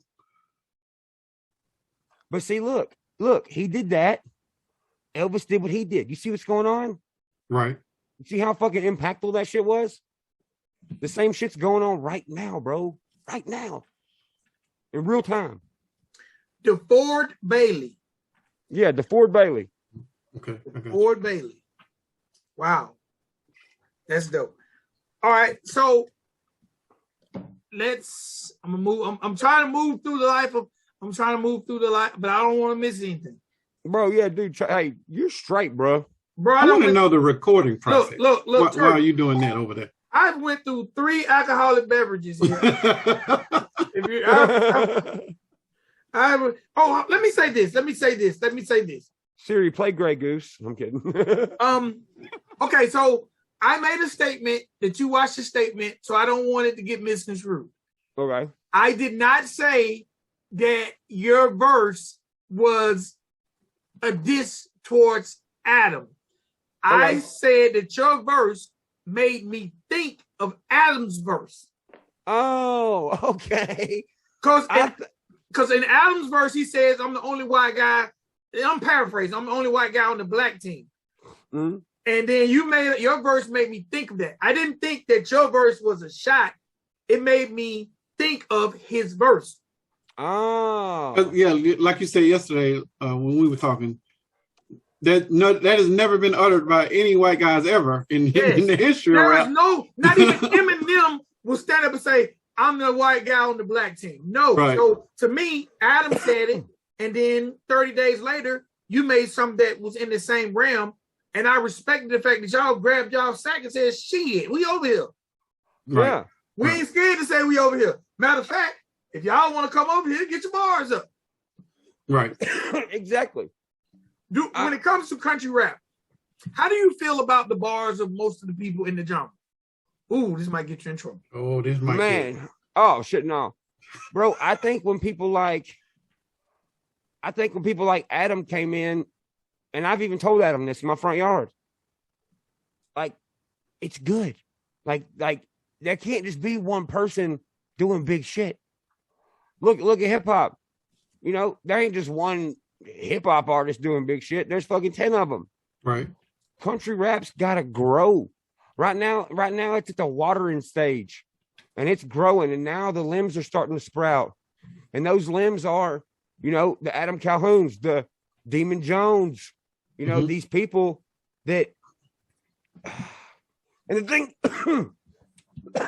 thing is motherfuckers can't be jealous though. Like people that are up there, they can't be jealous of each other. They got to root for each other, and they have to encourage each other. Like, it's good to say you're the best and you're the this and you're that, because that's what you need to think. Right.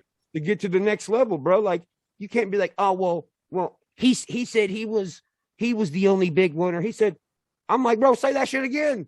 Right. Because the more people that standing up and taking a stand, and not only that, having talent and progressively getting better and better, like A-Cal, that just adds to the roster, bro. Mm-hmm. It just adds to the roster. Def Jam Vendetta, the video game, didn't have one character in it. Feel me? Mm-hmm. Well, the talent in country rap has definitely grown like exponentially in the last 2 to 3 years. Mm-hmm. Like, we used to hear like the basic rhymes, the stereotypical rhymes. But in the last 3 years, and I'm gonna say that it's because of people like yourself. Colt Ford throw a bar here or there. Adam definitely comes, but his comes from a more East Coast type flow. But the lyrical content has grown now, and I think the genre is being more respected. And I think more people are trying different things of the younger generation, the people that are coming in. They're trying different things. It's getting harder to become. It's becoming harder to become a successful country rapper. Because in the early stages, it was easy. Because how many country people was rapping about hay bales and John Deere greens, bro? Right. Hardly none. You know, that's why in that one song I said, what's the one where it says, hang on a second. They told me to clean my act up, but your boy ain't no actor. I made it cool for hip hop stars to rap standing beside a tractor.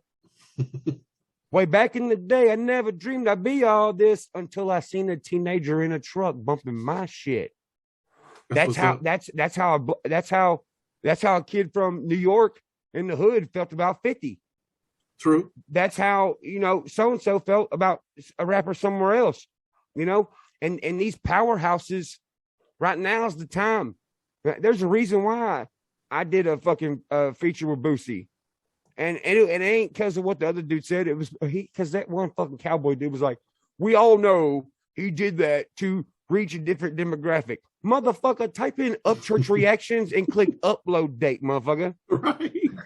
You don't know what you're talking about. And that's the thing. Like, we have to realize right now, I feel like there's a whole generation of hip hop artists that are being skipped over because of the country rap money grab. You feel me? Like, bro, what if there was an Upchurch Implies remix of Who Hotter Than Me? It links it along, bro.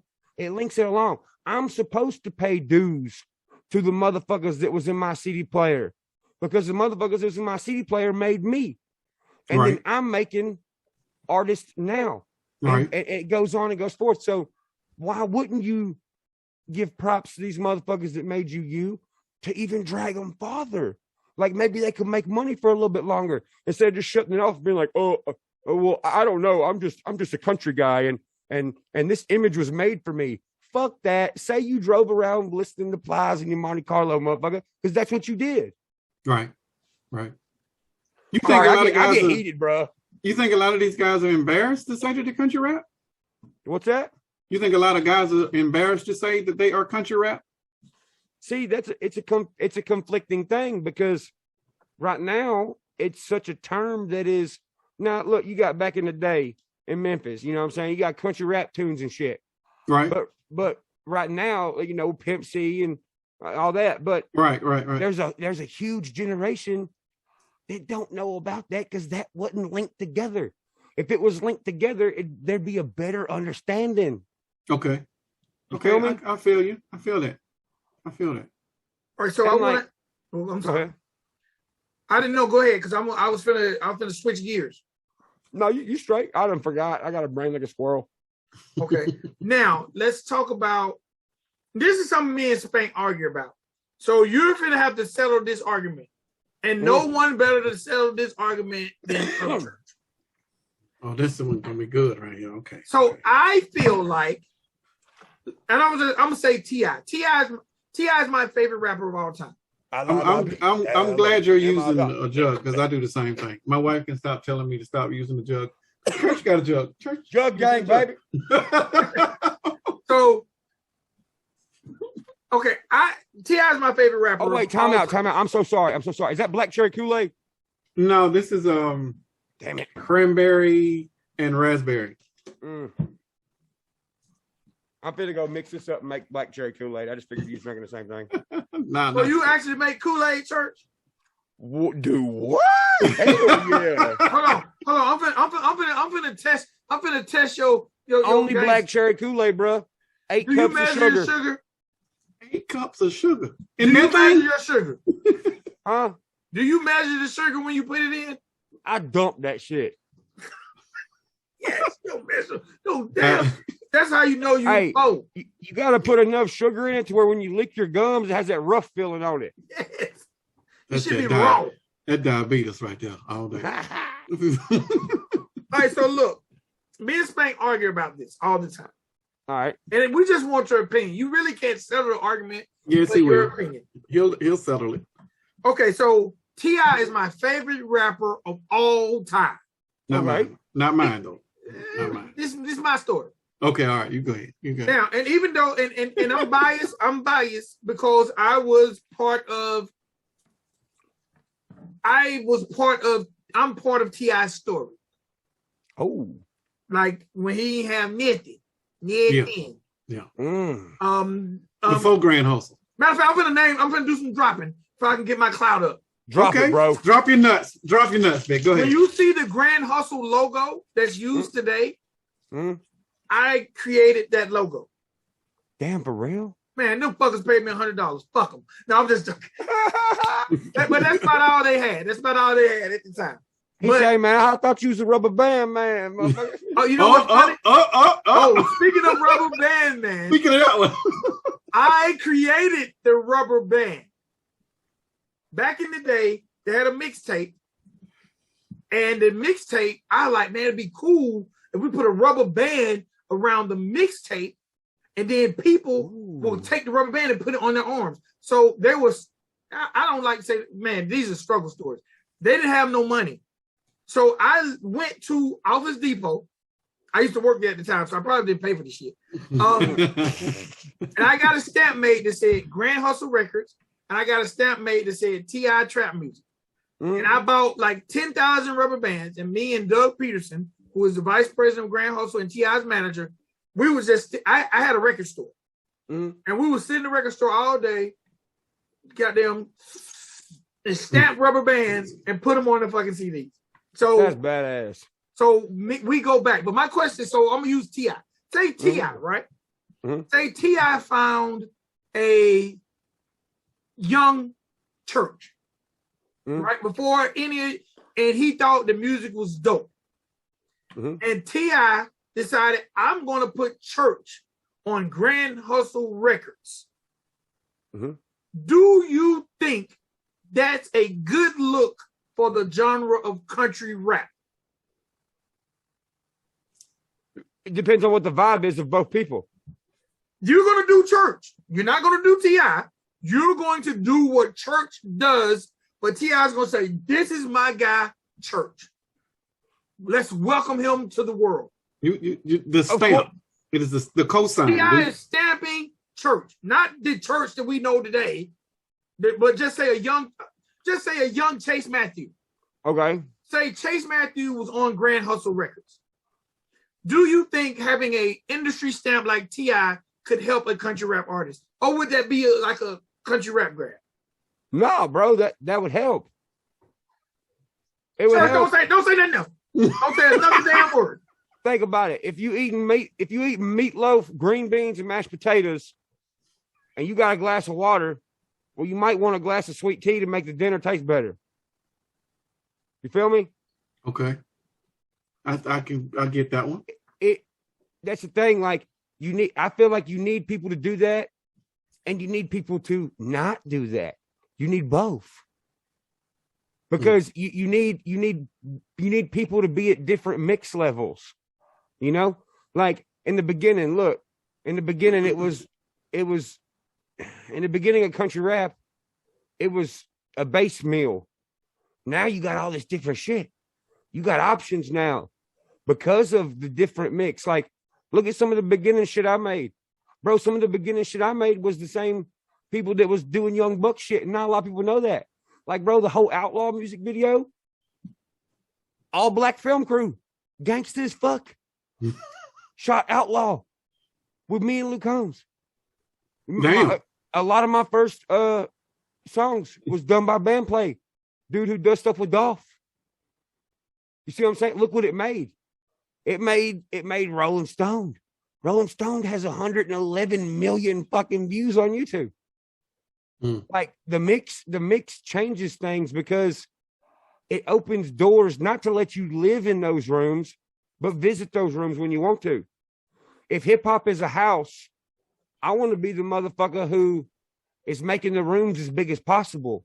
So when the next generation moves in, they got all kind of space. All I can say is thank you, sir.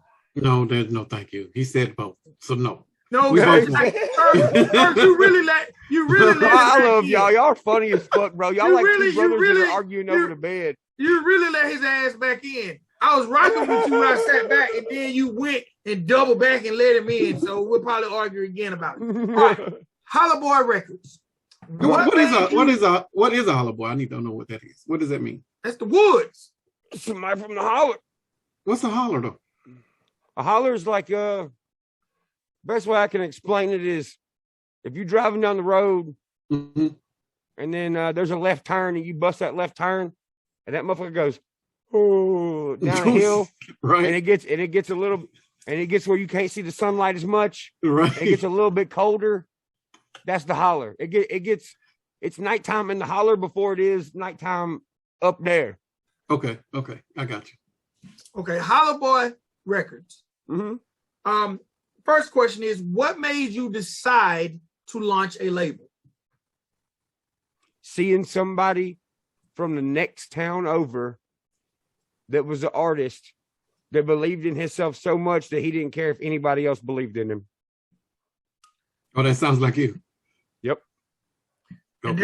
That's why there's only one person on my label.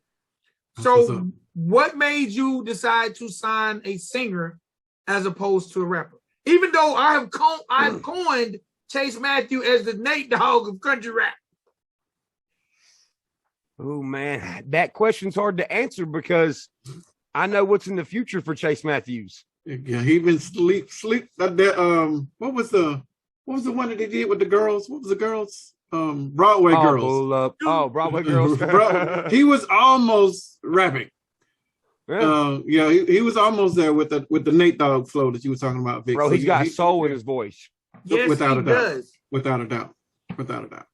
Speaking of Broadway girls, how do you feel about yours and Chase Broadway compared to Morgan and Dirk's Broadway? Because I think your Broadway was better. And I'm not saying that because you're here. Because we've done a Broadway girl special and we talked about your I watched record. it. Yeah, okay. Thank you. I said Jamie Ray's version was better. Yeah, you did. I did. I ain't seen it. Right around it. All right, don't worry. You never mind. Never mind. Shout Man, out I'm to gonna Jamie Ray. I'm gonna be real with answering that question. I really ain't gave it too much thought because it's a spur of the moment thing we done like in 2 hours. So we just kind of did it and fucking see that's the thing. Like we don't bank on doing remixes. We just be doing that shit for fun. Mhm. What we're doing that's original and what we're thinking of and creating from the ground up is more important. So I really haven't gave it much thought, to be honest. Well, it was dope. I appreciate it, bro. Have you ever had a radio single? I've been played on the radio, but I haven't had a radio single. Is that a goal of yours to get something, whether it's singing or rapping? No. Not really on the radio because I like being not a part of the radio because it's going to be a big factor in my story in the end. Because in the end, when they're like, "Yo, this motherfucker got to this level. Look, like this motherfucker's up there with the Jay-Z's and the Kanye's. He was Right. never played on the radio." Right. That's a huge factor. They're like, what the fuck? He was never played on the radio, bro. Well, that sends me mixed feelings because we have goals of having our own radio station. Oh no. It depends on what radio it is. Okay. If it's mainstream Nashville radio I got where you. they I got you. pay for these slots and it ain't somebody like you who's like, hey, this sounds good. This should be on the radio. Right. They're thinking, hey, this makes sense to be on the radio. That's Right. two different radio stations. Agreed. So, do you think a country rap formatted radio station is necessary at this point, or is it too early? No, right now would be perfect time. Because right now is, I feel the most important things are happening right now. As we're speaking right now, the most Agreed. important things are happening. So like back in the day when Nashville first came on the radio, or Nashville first started having their own radio station, and it was 6:50 a.m., if that radio station wasn't there at that time to capture these sound waves in time, how would you know about them? Right. Some people wouldn't know about them, especially right now, because look how independent artists are getting shut out and blocked, and they don't want you to hear it because you know why? Because the way the mainstream radio, not radio, mainstream radio is, they're fucking theirself. I have a lot of money right now, dude. Agreed. Why would you want one and not the other? You want to have these mainstream people that are cookie cutter and make money off of them. Okay, cool. But why don't you let the outlaw motherfuckers have their spot on the radio exactly how they are? So you have the battery again, the positive and the negative. Have you ever had any conversations with anybody in radio about why they haven't switched formats, or have you ever talked to anybody about possibly switching formats? See, I don't think anybody realizes how in depth I think about music. Like we're talking with you guys. Right. So a lot of people just see me on the internet being a crazy asshole, and they don't think I can have these conversations when really I have fucking thousands of visions for the future. But it's hard to get somebody to sit down with you right now if you ain't going to this party and pulling up in your limo and sucking somebody's ass. Right. You know what I'm saying? You got to suck ass now to get heard, and I ain't sucking nobody's ass.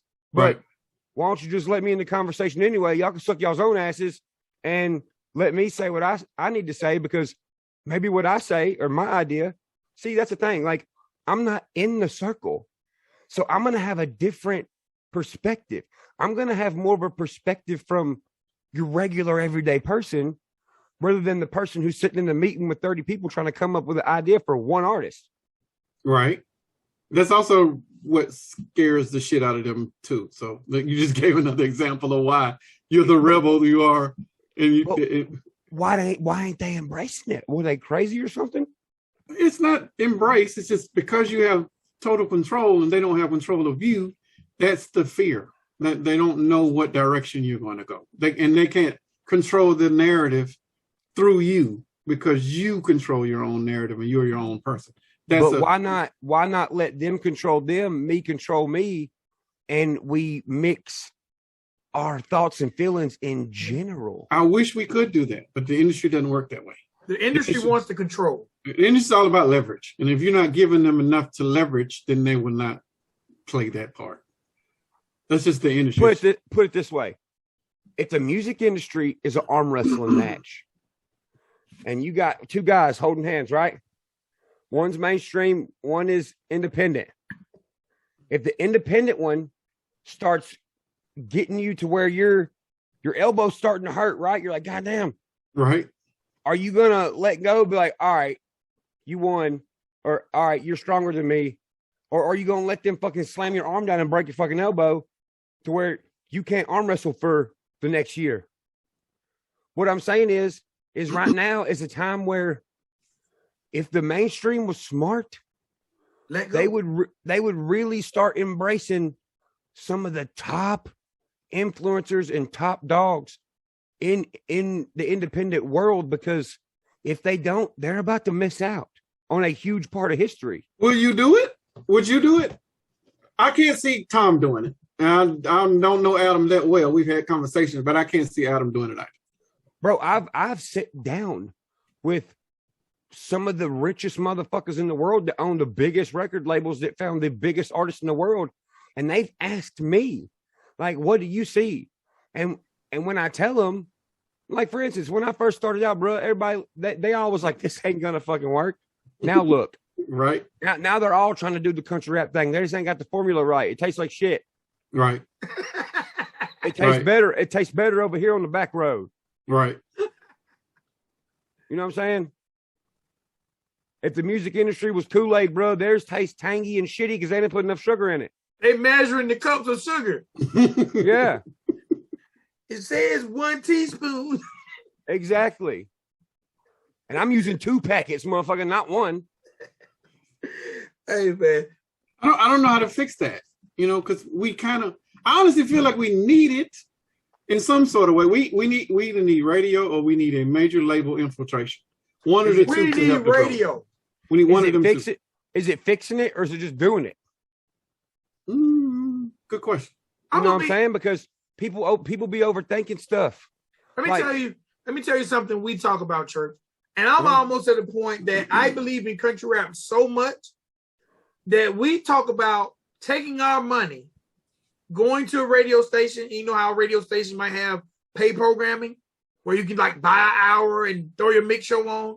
Mm-hmm. We have even talked about buying an hour at a major radio station, 10 o'clock, 11 o'clock at night, and just doing a country rap show once a week on major radio airways. Because I so believe in the genre that I know, or either some program director who's about to be fired one day is going to say, fuck it, I'm flipping the format. Yeah. And it's going to save his job and change the world. Bro, shit like that is already happening in small increments. It's just there needs to be more heads put together doing it. Like, I was watching a video. Hang on one second. You good, Bubba? Yeah. You about to head out? All right. I'll see you later. Be careful, all right? Yes, sir. Thank you for coming over and setting this shit up for me, bro. Yeah, no problem. All right, Skin. It's happening in small increments. Like, I seen on YouTube about a year ago, this guy, he was working in a country radio station where he was like, hey, this is what I have to play. They tell me I have to play this. He goes live one night and he was like, you know what? I'm about to play Said Fuck It by Upchurch. I don't care. And he played it. And this motherfucker got in trouble for it. I'm sure he did. but things like that are happening. But that was with one guy's vision. Right. And what one guy believed in. Imagine if 5 motherfuckers got together and was like, all right, we have to make a game plan. Because if we don't do it, somebody else is going to do it. Agreed. And made something that was actually reasonable and something that both parties could stand behind. Because that's the thing. You don't want to make, and I'm already seeing it happen. You don't want to give the independent scene the same blueprint as the mainstream has, because then you're just trying to act like them. That is true. So, I mean, what do you really do? I mean, I guess time will tell. That's a good analogy, Vic, because how do we do that? Because we know mainstream radio. How do we not duplicate that formula and make it authentic for the genre? That's a good question. You make it repetitious. Get the fans to do it. You have the people pick who they want to be on this radio station. Because if you got the majority picking who they want on this radio station, well, then you know exactly who to please, because they're bringing you what everybody wants to listen to versus what they're forcing you to listen to. He wants us to legitimately use media base how we're supposed to be using it now. Because you can request your song by calling in or going online, and then the DJs have that information and they're supposed to use that to play. But it's all a trick. We all know that that's not what's happening. But sure, we could genuinely use that, Vic, and create the playlist from actual requests. I didn't think about that. Like, use the tools that are in front of us, use the tools of the industry against itself. Like, that makes sense. I like that idea. I'm gonna borrow that. I'll give you credit. That's what shit like this is for. And it creates the fan base for the station. Because 100%. If the fans feel like we got the power, of course I'm listening to this shit because this is what I want to hear.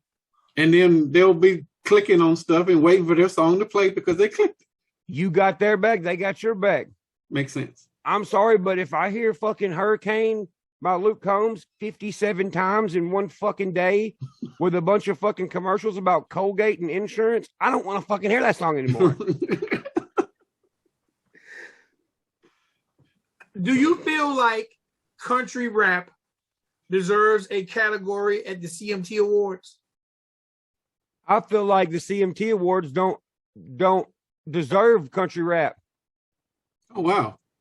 Ooh. They don't. I wasn't expecting that one. Ooh. No. Ooh. Hey, bro, if I ever got invited to a red carpet award, I'm going to make fun of it and I'm not going to show up. I'm more important than that shit, because that shit is, they know that shit is manufactured. Stuff that's made in the streets and in the woods from natural atmospheres is bigger than anything that award show could ever be, which is why people like Alan Jackson are walking out of the awards because they're like, what the fuck is this? Alan Jackson, bro. That's a George Strait, dog. That's the man who wrote Chattahoochee. Or that's the man who did Chattahoochee. Midnight Montgomery. Fucking Daddy Let Me Drive. That's the guy walking out of the CMAs, bro. Or the VMAs or whatever. It ain't a new guy who just coming up. This is a motherfucking legend that when he speaks, it matters just the same as when 50 Cent speaks in hip hop. Right. So if he's walking out this bitch, what does that say? It lets me know that the rebellious and the outlaw and the country attributes that people have are important. Agreed. Because you have to have people older than you tell you what is important. Otherwise, you don't know what tools to use in the future. How old are you, Church? 55? 30. 30. You dropping too much wisdom, Church. What the fuck? You got an old, look, as old country black people say, you got an old soul. Old soul. You got an old soul. I feel like I do, man. I'm trying to, man, I'm about tapped out.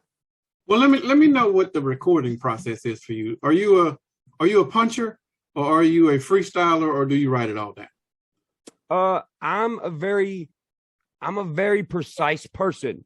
Okay. So freestyling is not something I do because it gives me the opportunity and more of a probability to fuck up what I'm doing. And one fuck up to me, like a dent in, like if hip hop's a car, if there's a dent in it, to me that fucking car's ruined. I got you. I have to write it out. I have to know exactly what it's saying. I have to make sure it's structured the right way to where when you hear it, you're like, damn. Okay. But I respect the fuck out of freestylers though, and battle rappers. Like, god damn, like that's a whole different skill set, bro. Agreed. So do you write the entire rhyme, or do you just write the hook and then come in there and then rewrite the verses, or vice versa? What do you do? Man, dude, when I'm writing something, okay, you see how my eyes are open right now, but I'm like not here. Okay, I'm seeing what I want the music video to look like. I can hear what the music is, what instruments they are. I can see what I want to wear. I can see what facial expressions I want to make. I can see what the background looks like. I can see what time of day, what kind of lighting. I can see everything that I want. And then I snap out of it and I go back to, I need a. Okay. And then I start from there. Gotcha. I want to ask you mentioned video. You use Loose Vision for a lot of videos. Are they based out of every Nashville? video? Is that company based out of Nashville? No, and it is his company, but it's my best friend. Okay. We met miraculously, and the first thing we ever shot was Ghost. He's from Texas. He's from Houston, Texas. So, and he worked with a lot of other camps. So, he's been around the Gates. He's been around the Paul Walls, the Chameleonaires. He grew up in the, still tipping on fofos. He grew up in that era, both of us being from the South, which is so crazy because he's from Houston. I'm from Nashville. The football team, the Houston Oilers, ended up being the Tennessee Oilers. Right. And it's just this crazy shit. It's a long spiel, but we clicked so well because when he seen what I was doing, and we've even had talks about this, he's like, bro, I heard of country rap back then. He's like, but when I met you and seen you doing it, he's like, I seen something different. He's like, and I wanted to be a part of it, and I believed in it. And he really did, bro. Like, me and him are one person now. Like, together, our minds and where we're at spiritually and what we want in life, we are one person. We're not two separate people no more. And it just made something that's amazing for this lane of music. I mean, look at, if you go back at the history of country rap, if you ask me, country rap was forced to change when Ghost came out because it was a perfect blend of country and rap. Yeah. And what you were hearing, the visual, you were like, what the fuck is this dude? He's standing in a swamp and he's fucking rapping 1,000,000 miles an hour about some country shit. But then when the fucking chorus comes on, you're hearing old school blues. Like, what the fuck is this shit? And it made people's gears turn in people's heads that never turned before, I think. Definitely, no doubt. Neck to Red video. Yep. I haven't watched that one, dog. I'm just gonna ask a question. I ain't gonna. Okay, because we're gonna be reviewing that soon. Okay, cool. I haven't watched that one. But there's a scene in there that gave me Sons of Anarchy vibe. And what? In Neck to Red, when you're on the motorcycle, it made me feel like you were Jax Taylor. You ever watch Sons of Anarchy? No, but I've seen fucking like memes and shit. Okay, yeah, I was like, goddamn, Church is finna go out like Jax Taylor. Okay, man. We're gonna be reviewing it soon, so I'm not even gonna ask no questions about it because Spank's looking like shut your ass up. Don't make me. I'm gonna try to watch it right now, but don't watch it. Okay. I'm about to say you can if you want to, bro. Don't bother me none. No, I want to ask this, man, and I commend the hell out of you for this. Like, you are the big dog in country rap. But I will watch you. First of all, let me tell you, when you reposted that, look at them dudes. First of all, because I black out. I don't know what the fuck I be saying from time to time. Mm-hmm. And I thought you was trolling me. I was like, oh, fuck.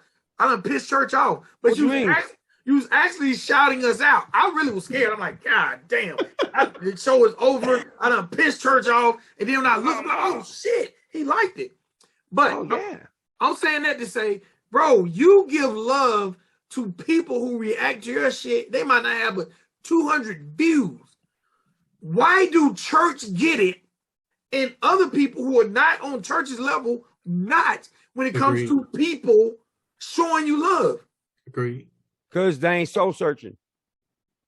They ain't searching for the soul in things, man. Like when I'm watching a young kid who don't look like me jam to some shit I made, it gives me a feeling that you can't buy with money.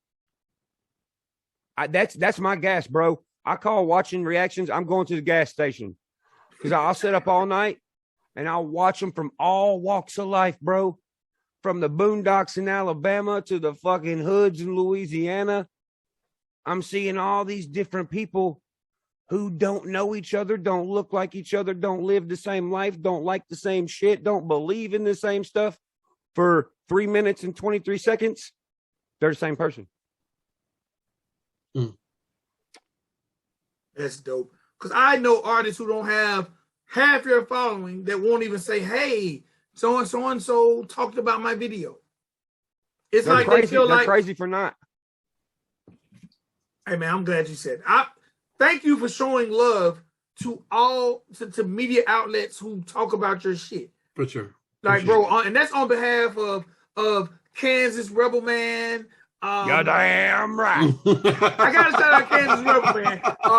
The Uncle Turtles of the world. All the people that are just really, bro, because a lot of people don't understand when you're on a certain level and you turning your phone on, your computer on, you ain't making no money. You're just rocking with the shit just from the heart. And, you know, the fact that you're willing to even take one person and say, this person jammed out to my shit, or this person jammed out to my shit, and you're making those people get a few followers just because they rock with you, bro. On behalf of every media outlet you've ever shouted out on your platform, I'm gonna say thank you. I'm gonna say thank you because it's I'm gonna say thank you to y'all too. I want to say thank you to y'all too, bro, because I mean, bro, y'all are doing something, bro. Y'all are my go-to to learn about new shit right now. Because I don't know why nobody is doing what y'all are doing. Well, it don't matter. Y'all's already one of the main ones that's doing it. Right. So it don't even matter. There's been other people who tried it. They fucked up because they let their own emotions and shit and get in the way. You know, I feel like y'all are perfect because you be getting hype. Well, so first off, what's y'all's real name? So I know y'all's My name is Vic. Vic. Yeah, I'm Fletcher. Yes. Okay. The thing is, like, you guys are working good together. Y'all are a battery because Vic be getting hype as fuck. And Fletcher be like, all right, pipe down. Let's look at the facts. but look at this. And then Vic be like, nah, motherfucker, but look at this. And you be like, yeah, but look at this. And it ends up being a 20-minute conversation where you see both sides of how both of y'all think, and y'all both think differently and the same at the same time on some shit. Right. So that's opening more doors and turning more gears in people's heads that don't regularly turn, bro. That's true. You know what, Church? I'm gonna fuck around, and I love doing interviews. I would be done fucked around and came up with 50 more questions, bro. We done had you for 2 hours, man. I really feel, man. I sit here for 4 hours. If you want me to, we can watch videos. I don't give a fuck. No, we're gonna have to get you another. We're gonna get you another time because I don't want to tap out. I want Church to stay our friend. I don't want you to be like, no, motherfucker. I gave y'all 4 hours. I talked to y'all in 2030. No. I'm always in my office, bro. It ain't nothing but a click away. I'm trying to make sure I've asked everything I want to ask Church. Man, you bullshitting. You got 2 questions in your head that you want to ask, but you scared to ask. What are they? Well, one of them involves a name, and I don't want to call nobody's name. Because then they're going to feel like we picked on them, and I don't want to do that. Don't do no names. Let's not do names. It's just this certain rapper that I feel like why do he hate you? You know, who hates Church? I'm trying to think who it is. Who hates Church? That's a gun. Who got a gun? What is that? What does that mean? You suck at charades. Hang on, let me try to figure it out, bro. I ain't gonna say charades, bro. It's y'all show. I ain't gonna say them names, but give me a hint. Like say one word or say something.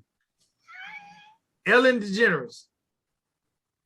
Oh, hey, I don't think he hates me anymore. After my show in Corbin, you know, there is one thing about the kid. Has he said a lot of dumbass shit and stuck lots of shoes in his ass to the point where there's a shoelace hanging out his butthole? Yes, he has. But the thing is, like, as a top dog in the game, you can't keep stomping that person, you know, after the Corbin show. Because, man, look, when I'm out there on that stage, bro, and I walk out there and I see so many people just looking at me like they seen a unicorn or something, that's a form of love to me, bro. Like, man, like they're really looking at me like I'm something. You know, because to me, I got missing teeth, bro. I'm not in the best shape. I'm just a dude doing what I like to do. But to them, I'm something else. So when I left that show and got back in the hotel and I'm walking down the hallway with my entourage and I'm like, man, this is really my life now. Like, fuck, dude, like what I say, like actually matters and shit. Yeah. And, you know, being in that position, you have to be able to look at people who don't like you at all. And you naturally come up with advice in your head that you're like, I wish they would get this to their head. And I had a conversation with him. I said, look, man, here's your problem. You're trying to be something you ain't.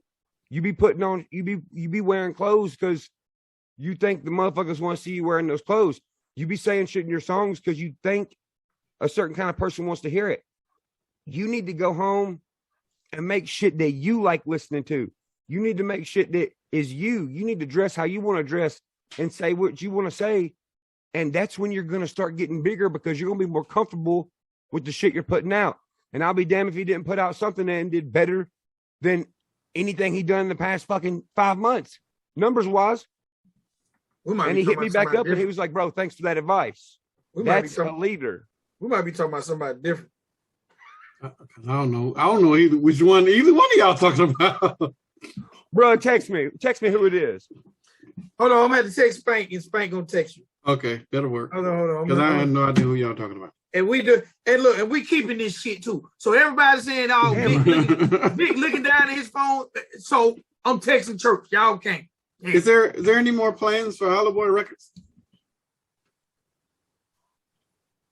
We don't make plans. Okay. We don't make plans. Because why would I go search for an artist when I'm just looking for somebody who's going to catch my eye anyways?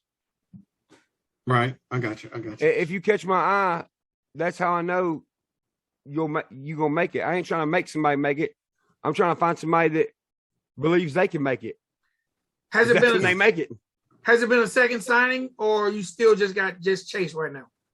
Just Chase, bro, and he's crushing it. Yeah, he is. Yeah, he fucking 14 million on County Line on YouTube on one video. Good God. Does Church ever plan on performing in Atlanta, Georgia?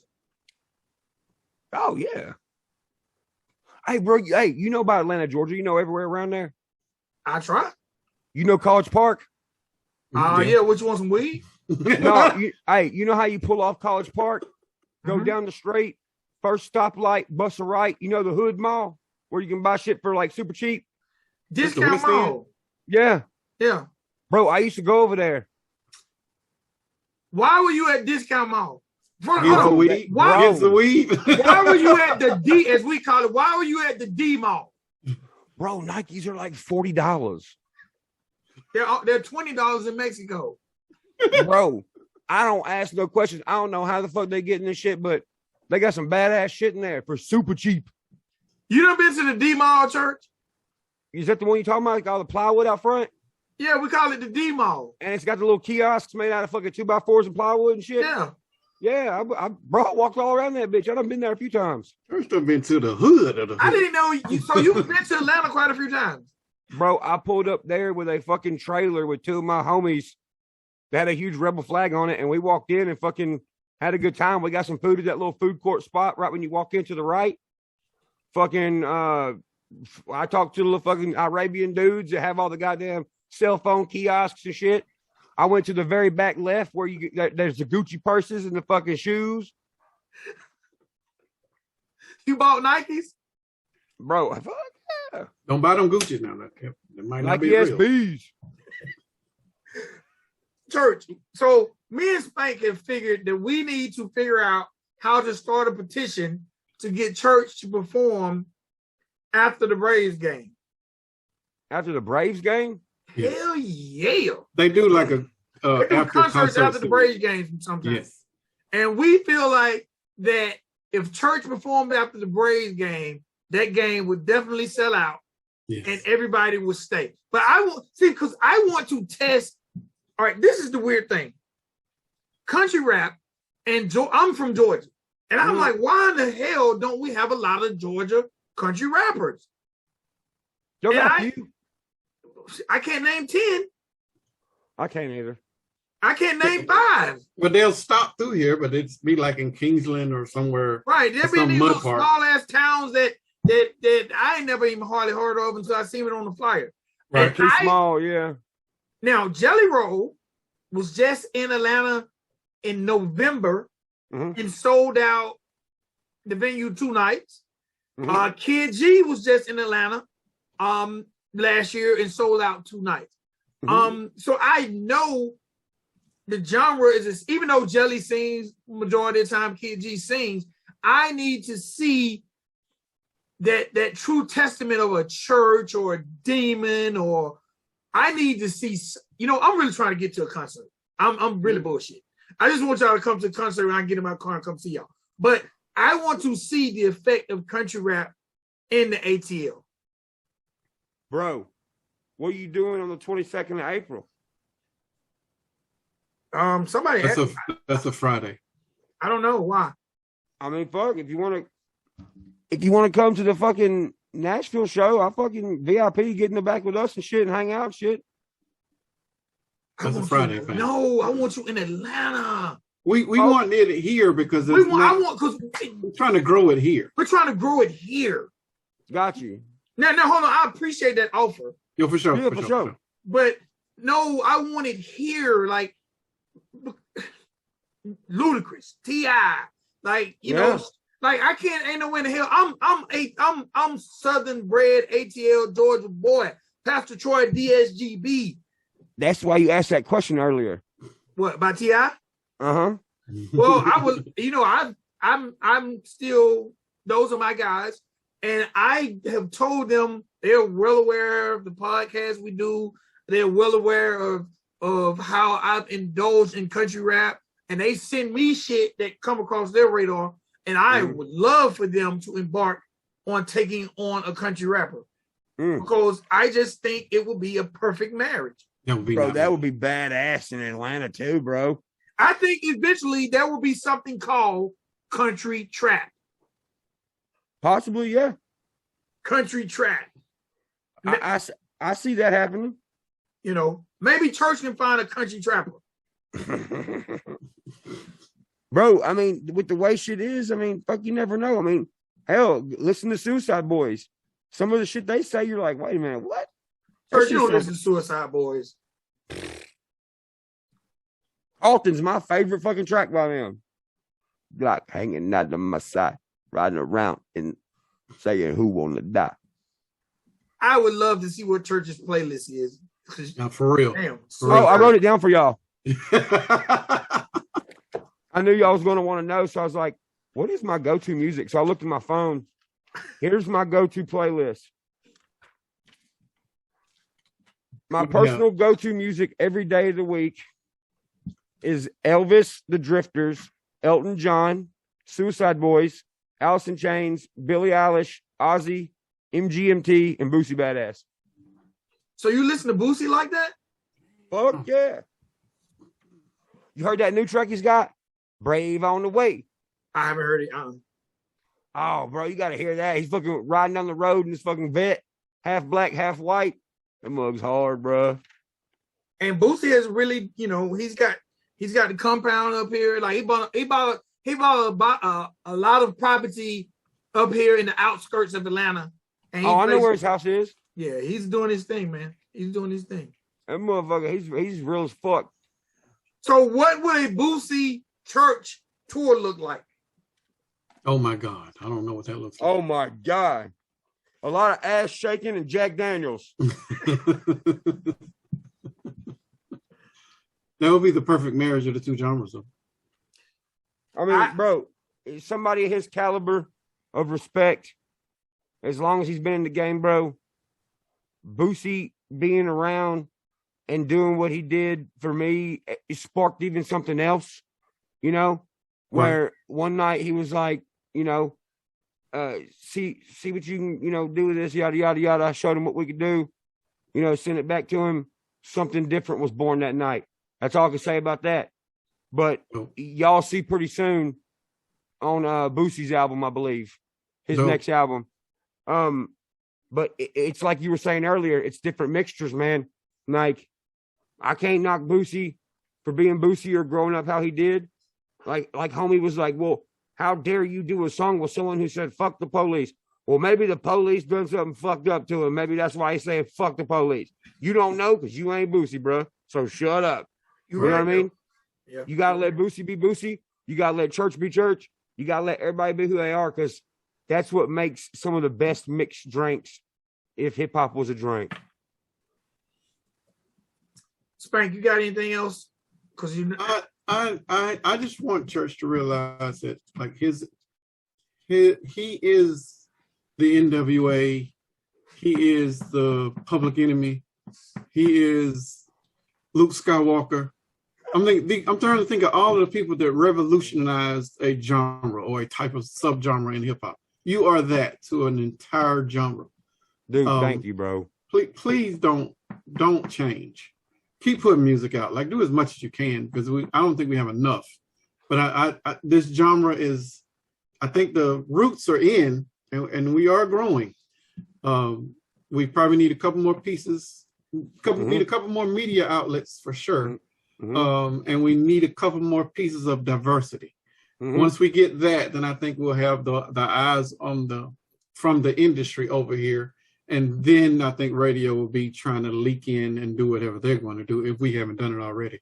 But I've never met anybody like this, like in person. Like this is Dude, thank you. You are that guy for an entire generation. Please don't change. Like be not a chance. I promise you ain't got nothing to worry about. No. And look, you know what those pieces are you're talking about, bro? Check it. Okay. When this happens, I'm gonna be so excited. Wait till you see the black kid from the country who comes out and does country rap. And when you see this motherfucker, you're like, oh shit, here's the next one. I see it in I can see it, you know, and I ain't seen this person yet. What is he going to look like? Have you seen Shabuzi? Or am I saying his name right, Vic? He ain't it? Come on, bro. Check it. What about Ofo Track? I've only seen a few things of him. Okay. Next thing is wait till you see the next. And I know there's some females already in the game. Mm-hmm. Wait till you see that one female that busts out, and everybody's scared of her, bro, because she's a triple threat. She has a good tone of voice. She has a real look about her, a real life that she's living on Instagram, where people could watch this shit.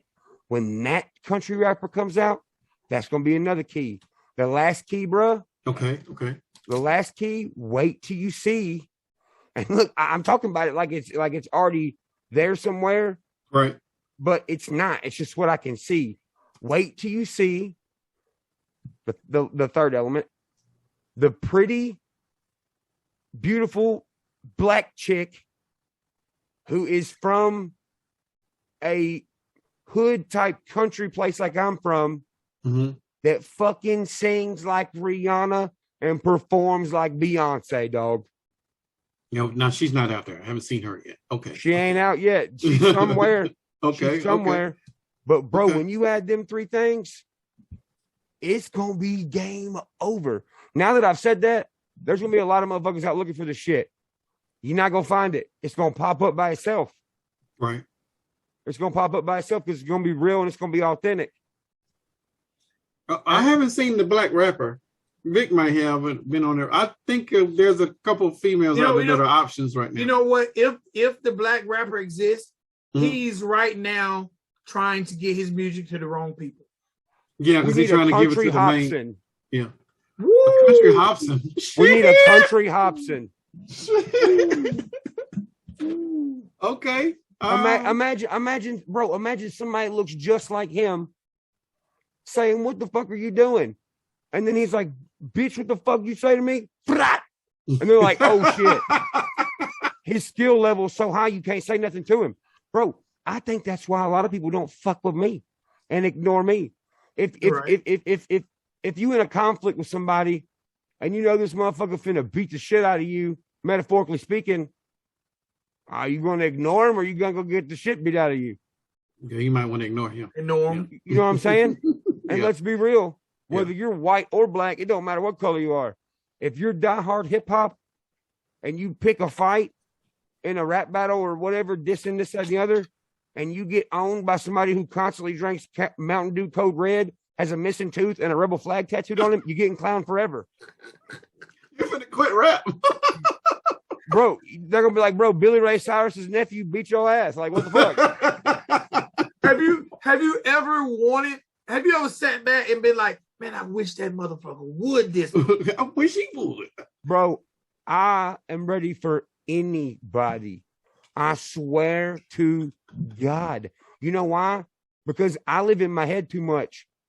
I sit right here and I think about music and I write music and I produce music here and I research the history of music and then I step away. I go take my old lady to dinner. I go do stuff with her. I ride my Harley. I clean my driveway. I make sure everything's straight. All my bills are paid. And I come back right here. I put in more hours than anybody else. I don't give a fuck what nobody says. Nobody can outwork me. You can't outstay awake more than me. You can't nothing. Because I see what I want to be. That's why when people ask me, who's your idol? I say my idol is who I aspire to be in the future, and I don't know who that is yet. Dope. So I noticed on Instagram a few weeks ago you said you was going on vacation, and then I noticed you were back. I'm like, that was the shortest ass vacation I've seen. Well, I have to make them look like that now. So I do that on purpose to misconstrue people, because if I say, hey, I'm going on vacation and I post where I'm at, my vacation's ruined.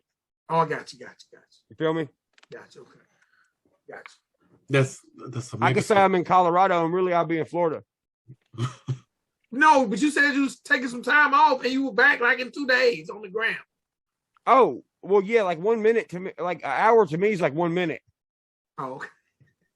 For real. Like, so I'll be like constantly trying to time is the most valuable thing we have. It's Right. more valuable than gold, diamonds, Yes. any kind of money, any kind of property. How you use your time is once you spend it, you ain't getting it back. Ain't no refund. So you better fucking do as much as you can while you're able to, you know? Agreed. Hey, Church, this has been a honor and a pleasure, sir. For sure. Thank you. Same for you guys, man. Thank y'all for what y'all are doing for this lane of music and actually sitting down and hearing people out. Like, bro, y'all didn't fucking shout out not one motherfucking thing the whole time. It's been music the whole time. Oh, That's I got real. a question. I can't let you go without asking this. Yeah. See, I collect all kind of shit, right? Mhm. You know, like, I mean, there's Oh, hell this yeah. closest thing. I collect all kind of.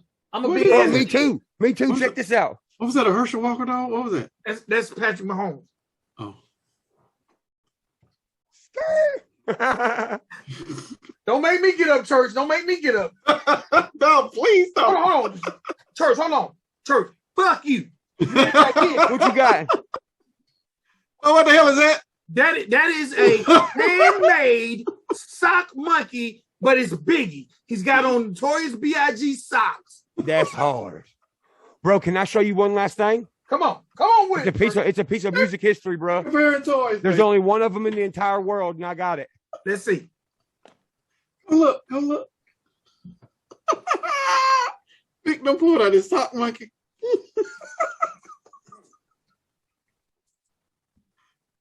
Church is gonna go get a one of a kind toy. I got something for his ass when he come back. Look at this. This is the brass plate that printed the news in Nashville, Tennessee, the day Elvis died. What the fuck? He got the plate, bro. Ain't nobody else can do that. No one can reprint it. Shit. But hold on.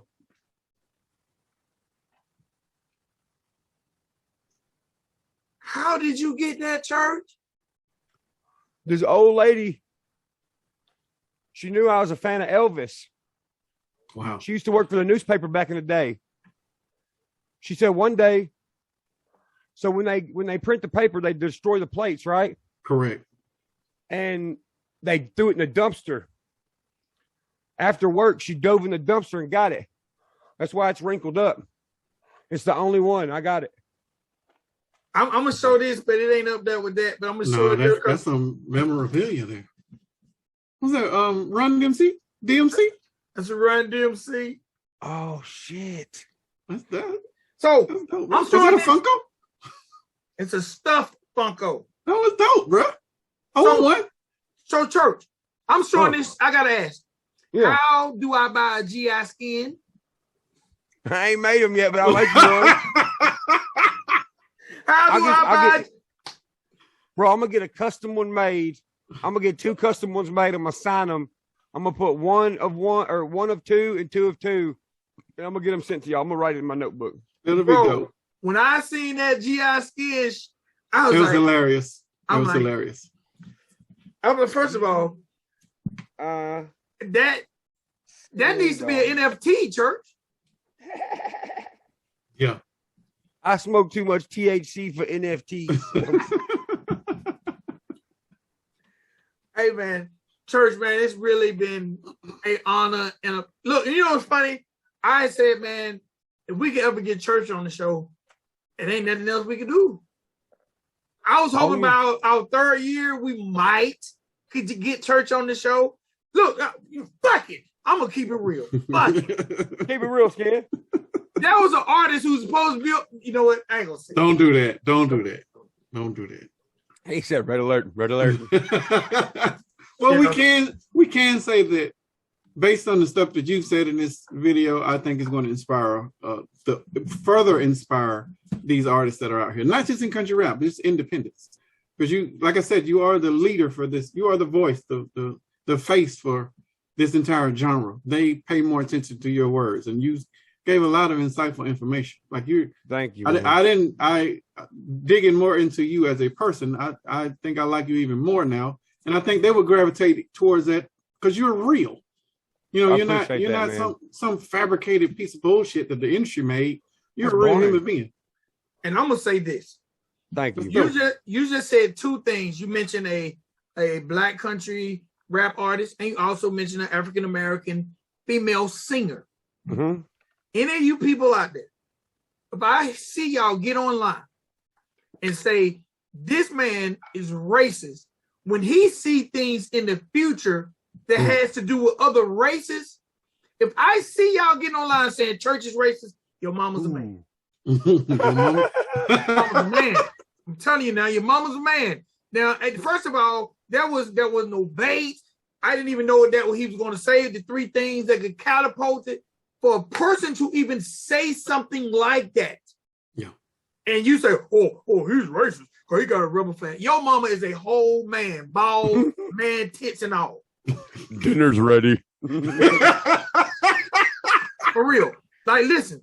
And I'm saying this because if y'all watch, I get on my soapbox, church. If you African American and want to call this man racist just because he's not African American, you lamer than hell.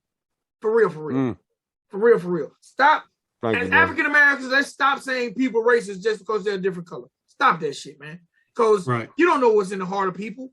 You know, just because you see something, they might wear something you don't like, or they might represent something you don't. That does not mean that. Maybe y'all should look up the definition of racist before you start using the word. Maybe you should understand the words of the man instead of what you think you know of the man. Like both sides. Both sides. Agreed. Calling my skin racist, man. Y'all lamer than them. Well, see, a lot of people think skin is something bad, but like skin is something everybody's got. If you're saying skin, yo, what's up, skin? That is directly in the middle. Everybody's got skin. It don't matter what color it is. It's just we're trying to make each other's skin tougher, not a different color. Nice. You know what, church? That's a t-shirt right there. I'm gonna go old school hip hop on you, right? All right, bet. And how skin is definitely good in old school hip hop, early 90s hip hop. You know what skins was? Vagina. Oh shit. I'm gonna hit the skins. We gonna hit the skins. Right. Like the skin condoms? No, skins. Like hit the skins. The skins. We have sex. It's skin. That's meat on meat. Meat on meat. We call that shit coochie, man. No, I mean we call it coochie, but skins sound better in front of your mama. She don't know what skins is. Oh, true. You can't be like, "I'll get some pies." You can't say that. My mama know what coochie is. Shit, I can't. Bro, can you believe Alan Jackson come out with a song called Chattahoochee, and he actually says in the song, "Hotter than a hoochie's coochie"? That's crazy, bro.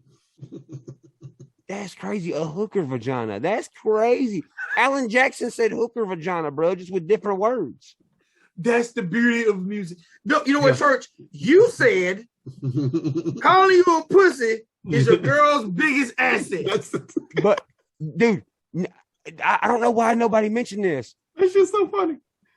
Ass set. You get it?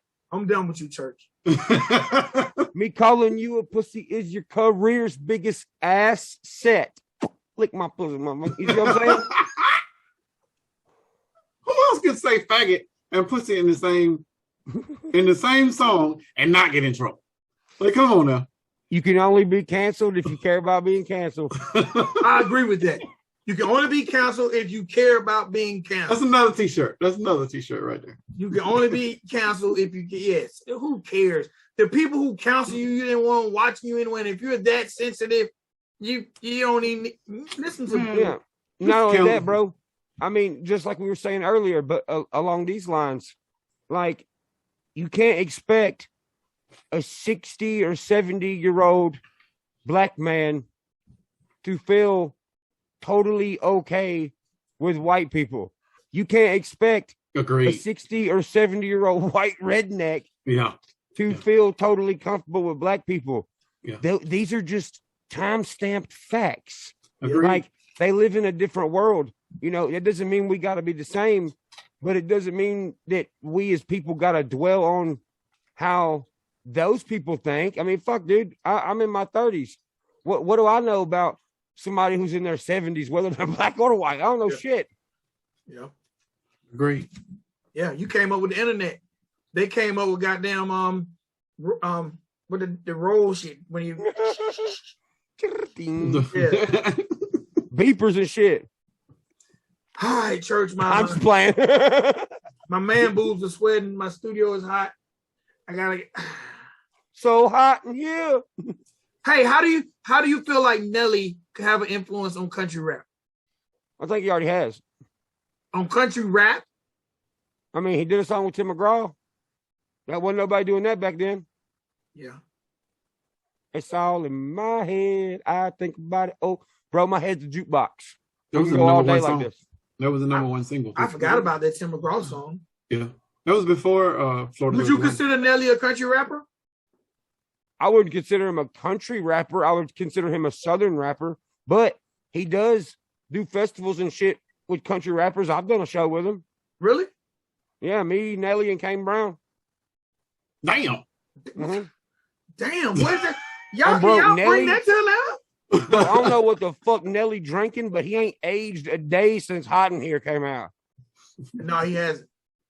Swear to God, he put Nelly the Band-Aid on and you time traveling. Nelly got slandered on the internet and nobody cared just 2 weeks ago. No one cares. What? Oh, he had a video that got leaked and the lady was giving him fellatio and they was putting his picture on the Vienna cans. We saying fellatio. We ain't gonna just say later giving him head. That's all. We ain't gonna run that. Man, leave my boy Nelly alone. Let him do his thing, man. People be crazy nowadays, bro. Yeah. Like, look what he's doing behind doors in his own room. How dare you? I'm like, fuck you. Stop looking at my windows. That's right. Was that the right person? Did you send that text to? I sent it over to him. Oh shit! My bad. Just say yes, no. You Yeah. That was him. Oh, okay. Really? Okay. Yeah, that's what I was talking about. Okay, we was on point. Okay. I know, bro. Yeah, hey, man. Again, for the last time, it's been an honor and a pleasure for you to give us so much of your time. Yes. Yes, sir. I appreciate y'all. Bro, you are definitely Mount Rushmore. You are Mount Rushmore of this shit. Thank you, man. You are. I really appreciate that. I'm not gonna say you the Tupac of this shit because I don't want, There's only one Tupac. Yeah. But one day there's gonna be only one Upchurch. Shit, it's already here. One Upchurch, period. Those bars are too heavy, church. Yeah. Those bars are too heavy. Thank you, man. Those bars. I really appreciate that. The fact that you take so much pride in your bars lets me know that the genre is safe in your hands. Yes. And he's got the character behind it. So yes. For sure. Man, the character, that's what I'm saying. Like, I almost just start physically attacking, not physically, but trolling people who diss church because I'm like, y'all ain't talk to him and listen enough because y'all just making up shit to talk bad about this guy. Like, I mean, nobody got questions to ask to have any substance, bro. Y'all do. Certain people do, but that's why I'm so thankful for y'all because y'all are asking questions that real hip hop and music heads want the answers to, not TikTok. Right. You feel me? All right, church, man, we got to let you go. Yes, sir. Hey, y'all need another interview? Holler at your boy. Y'all got my number now. Hey, will you slide him my number? I will. I'll do that. All right, bet. If y'all I'm hollering at you tomorrow if we can get another interview. All right, hey, don't tempt me, bro. I can talk about this all day. Well, what's next? Is there another album coming? I think you said that we were going to drop one. Time out. Can we get 10 more minutes? Yeah. We didn't even talk about the fucking People's Champ album. What kind of journalists are we? We did not talk. I'm talking about me and Spank did not even talk about the People's Champ album. Well, we're going to review the album. That's going to be part of Revival Week. But you and him could talk about the album. I haven't listened to the entire album yet. So I just want to know. You made a post that said you might drop another rap album summertime. Might. Is that a possibility? Anything's a possibility. Yeah, you did say y'all don't plan. You said y'all don't plan. Bro, that's another good thing about the independent industry, bro. You don't know what's gonna happen. in the mainstream, you know what's gonna happen. Why would I watch a movie if I know what the fucking last scene is? I don't want to know what the last scene is. I want to be excited. But hey, I just want to let y'all know on this piece of paper, I'm gonna write. I'm gonna write down what song is gonna be your favorite off the album, and I'm gonna write down what song's gonna be your favorite off the album. Okay, and we're gonna talk about the album. It's definitely coming. It's a review by itself. I know. And I'm signing this. What's today's date and numbers? Today is St. Patrick's Day. 3/17/2022. We're recording. That's gonna be the ones both of y'all pick. That's why I signed this motherfucker. So when I'm right, I'm gonna frame this piece of paper and send it to you. Okay, we'll see. All right, bet. Yeah, we got. Yeah, Spank, you better listen to the album ASAP now. Oh, I am. I definitely am. We're gonna record probably the review tomorrow for the album. Church, I've been trying to read your hat for 2 hours. What does that say? Oh, it says Bad Habits Custom Automotive. Okay. It's a local place in town that does all my rims and shit. Okay. Right now they're building me I bought a 96 Cadillac and I put a fucking 10-inch lift kit or 8-inch lift kit on it and some 26s. Damn. Do you do car shows? Do you ever put any of your vehicles in car shows? Not really. I do rod run in Tennessee, but I'm doing that this year in April. But I usually just do it for myself, kind of just like what I like. Hey man, do you want mainstream hip hop to embrace you? No, I want them to embrace the next person. Why not you?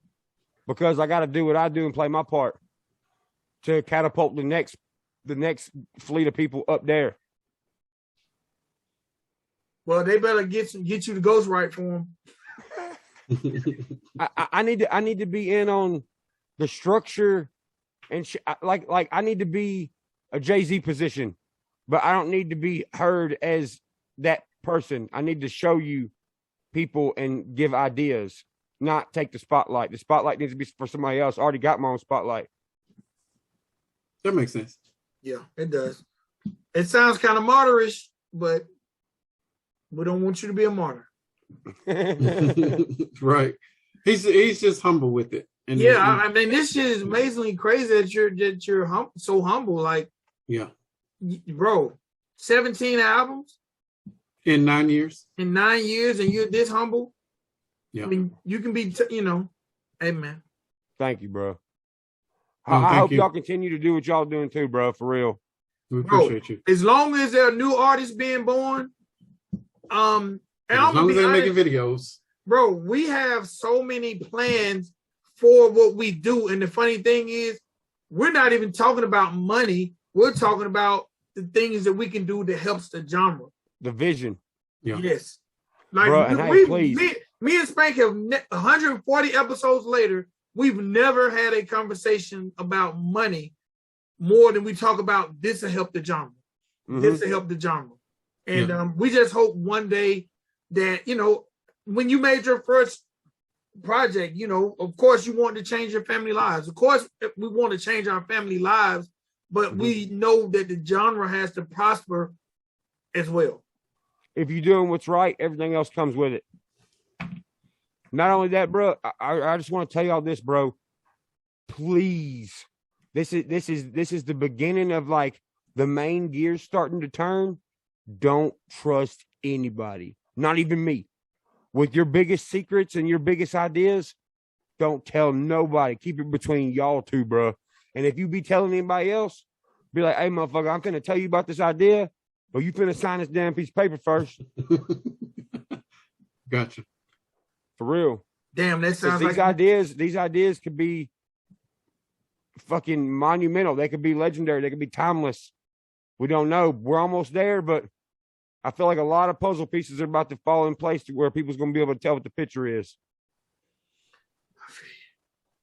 Church, do you like to be called Church? Ryan? What do you prefer? Anything but asshole.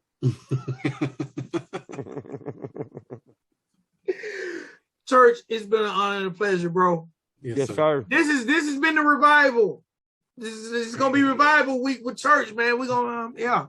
Yes. I appreciate it, Skins. And hey, anything y'all need, y'all got my number. Holler at your boy. I'll help any way I can. Appreciate it, sir. You have a Appreciate wonderful that. night. You All too, right. guys. Just hit that button and sign out. Which one? The one it should be one to say So, it says leave, I think. Leave if it's it. doing All on right, I PC. got you. I'm gonna say one thing for y'all to save as a soundbite.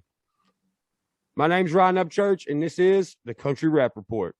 appreciate it, my G. Appreciate All you. right, Skins. I'll see y'all later, Bubba. All right, peace. man. I don't want a fanboy on camera, so I'm gonna wait till it's up.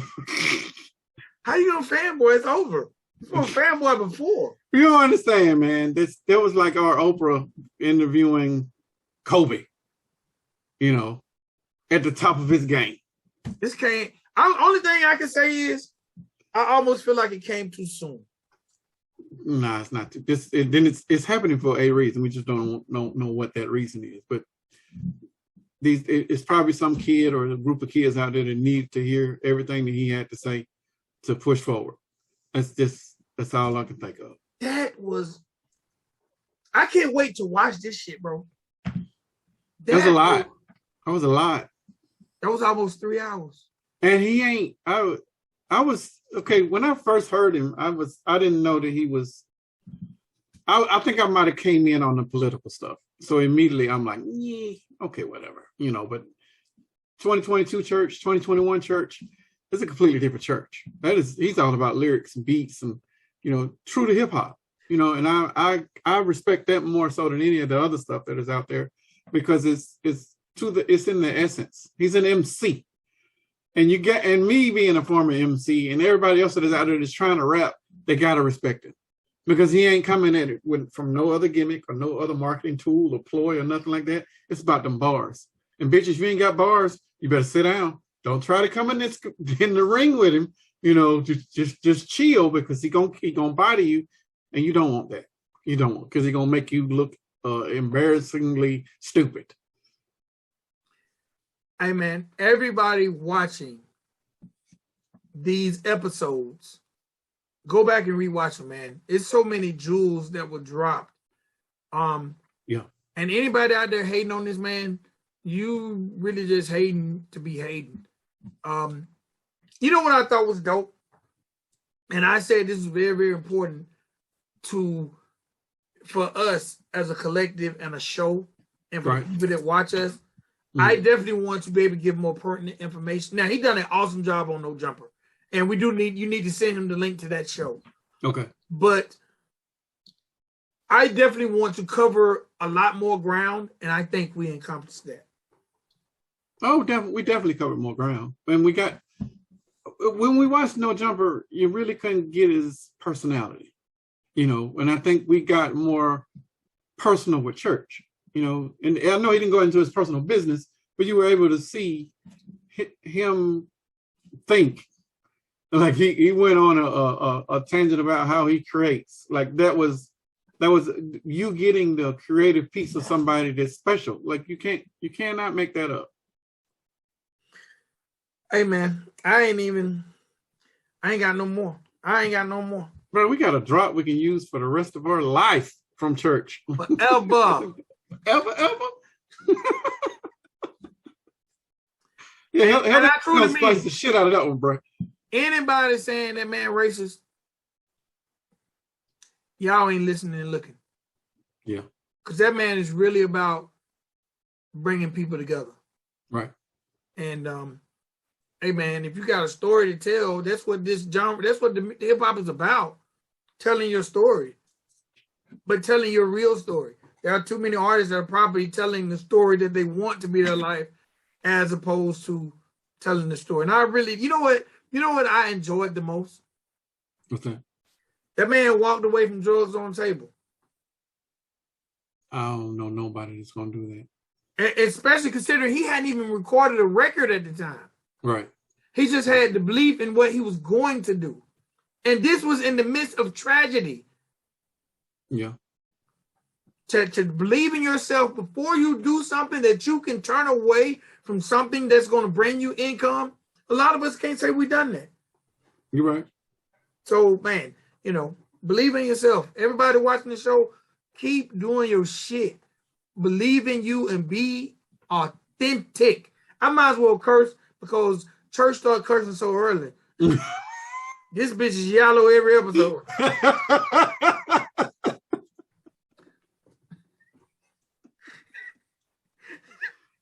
He jumped in like, I'm like, well, I might well let my shit go too. Hey, that's real. And shouts out to my dude, man, for taking church's advice.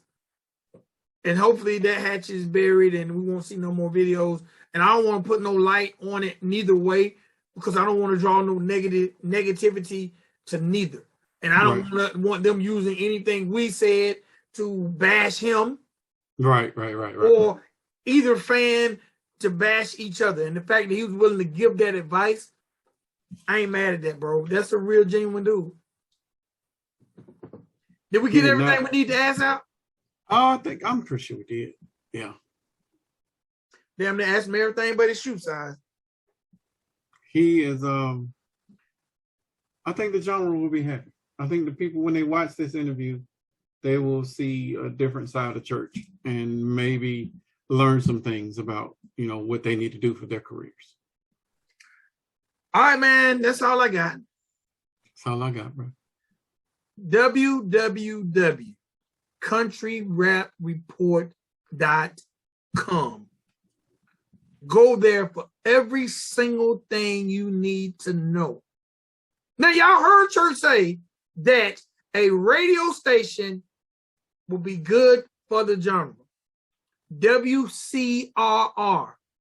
Send your MP3s, not your video links, not your link to your Spotify, iTunes, your MP3s. Hey, create drops. I need that drop too. I need to transpose that and drop it on the. We need that on the station. Yeah, for sure. Hey man, y'all got to get up and put that work in, bro. I know a lot of us, we got jobs, but you got to put that work in. Got to put that work in. Got to put that work in to get to that level. That man came from nothing. And, that's all I got, man. I don't want to just keep just rambling. It's almost fanboyish. It's like when you well, tomorrow I'm going to listen to the album and then we can get ready to shoot that episode so that could be a part of, Revival Week. All right, well, I don't know because that's Monday, Wednesday, Friday. That interview. I know, but Revival Week's gonna be Monday through Friday. Oh, really? Yeah. Oh, we're gonna have specials. We're gonna do specials. Okay. Well, all right, ladies and gentlemen, boys and girls, it's your boy Vic XL. It's your dude Spank. And look, sir, I went through. I was even up here licking the shotgun. Ain't got nothing. I ain't got nothing, man. One time for church, man. Definitely. The people's champ. The people's champ. All right. All right, Country Rap Report, man. We'll see you guys next time. Peace.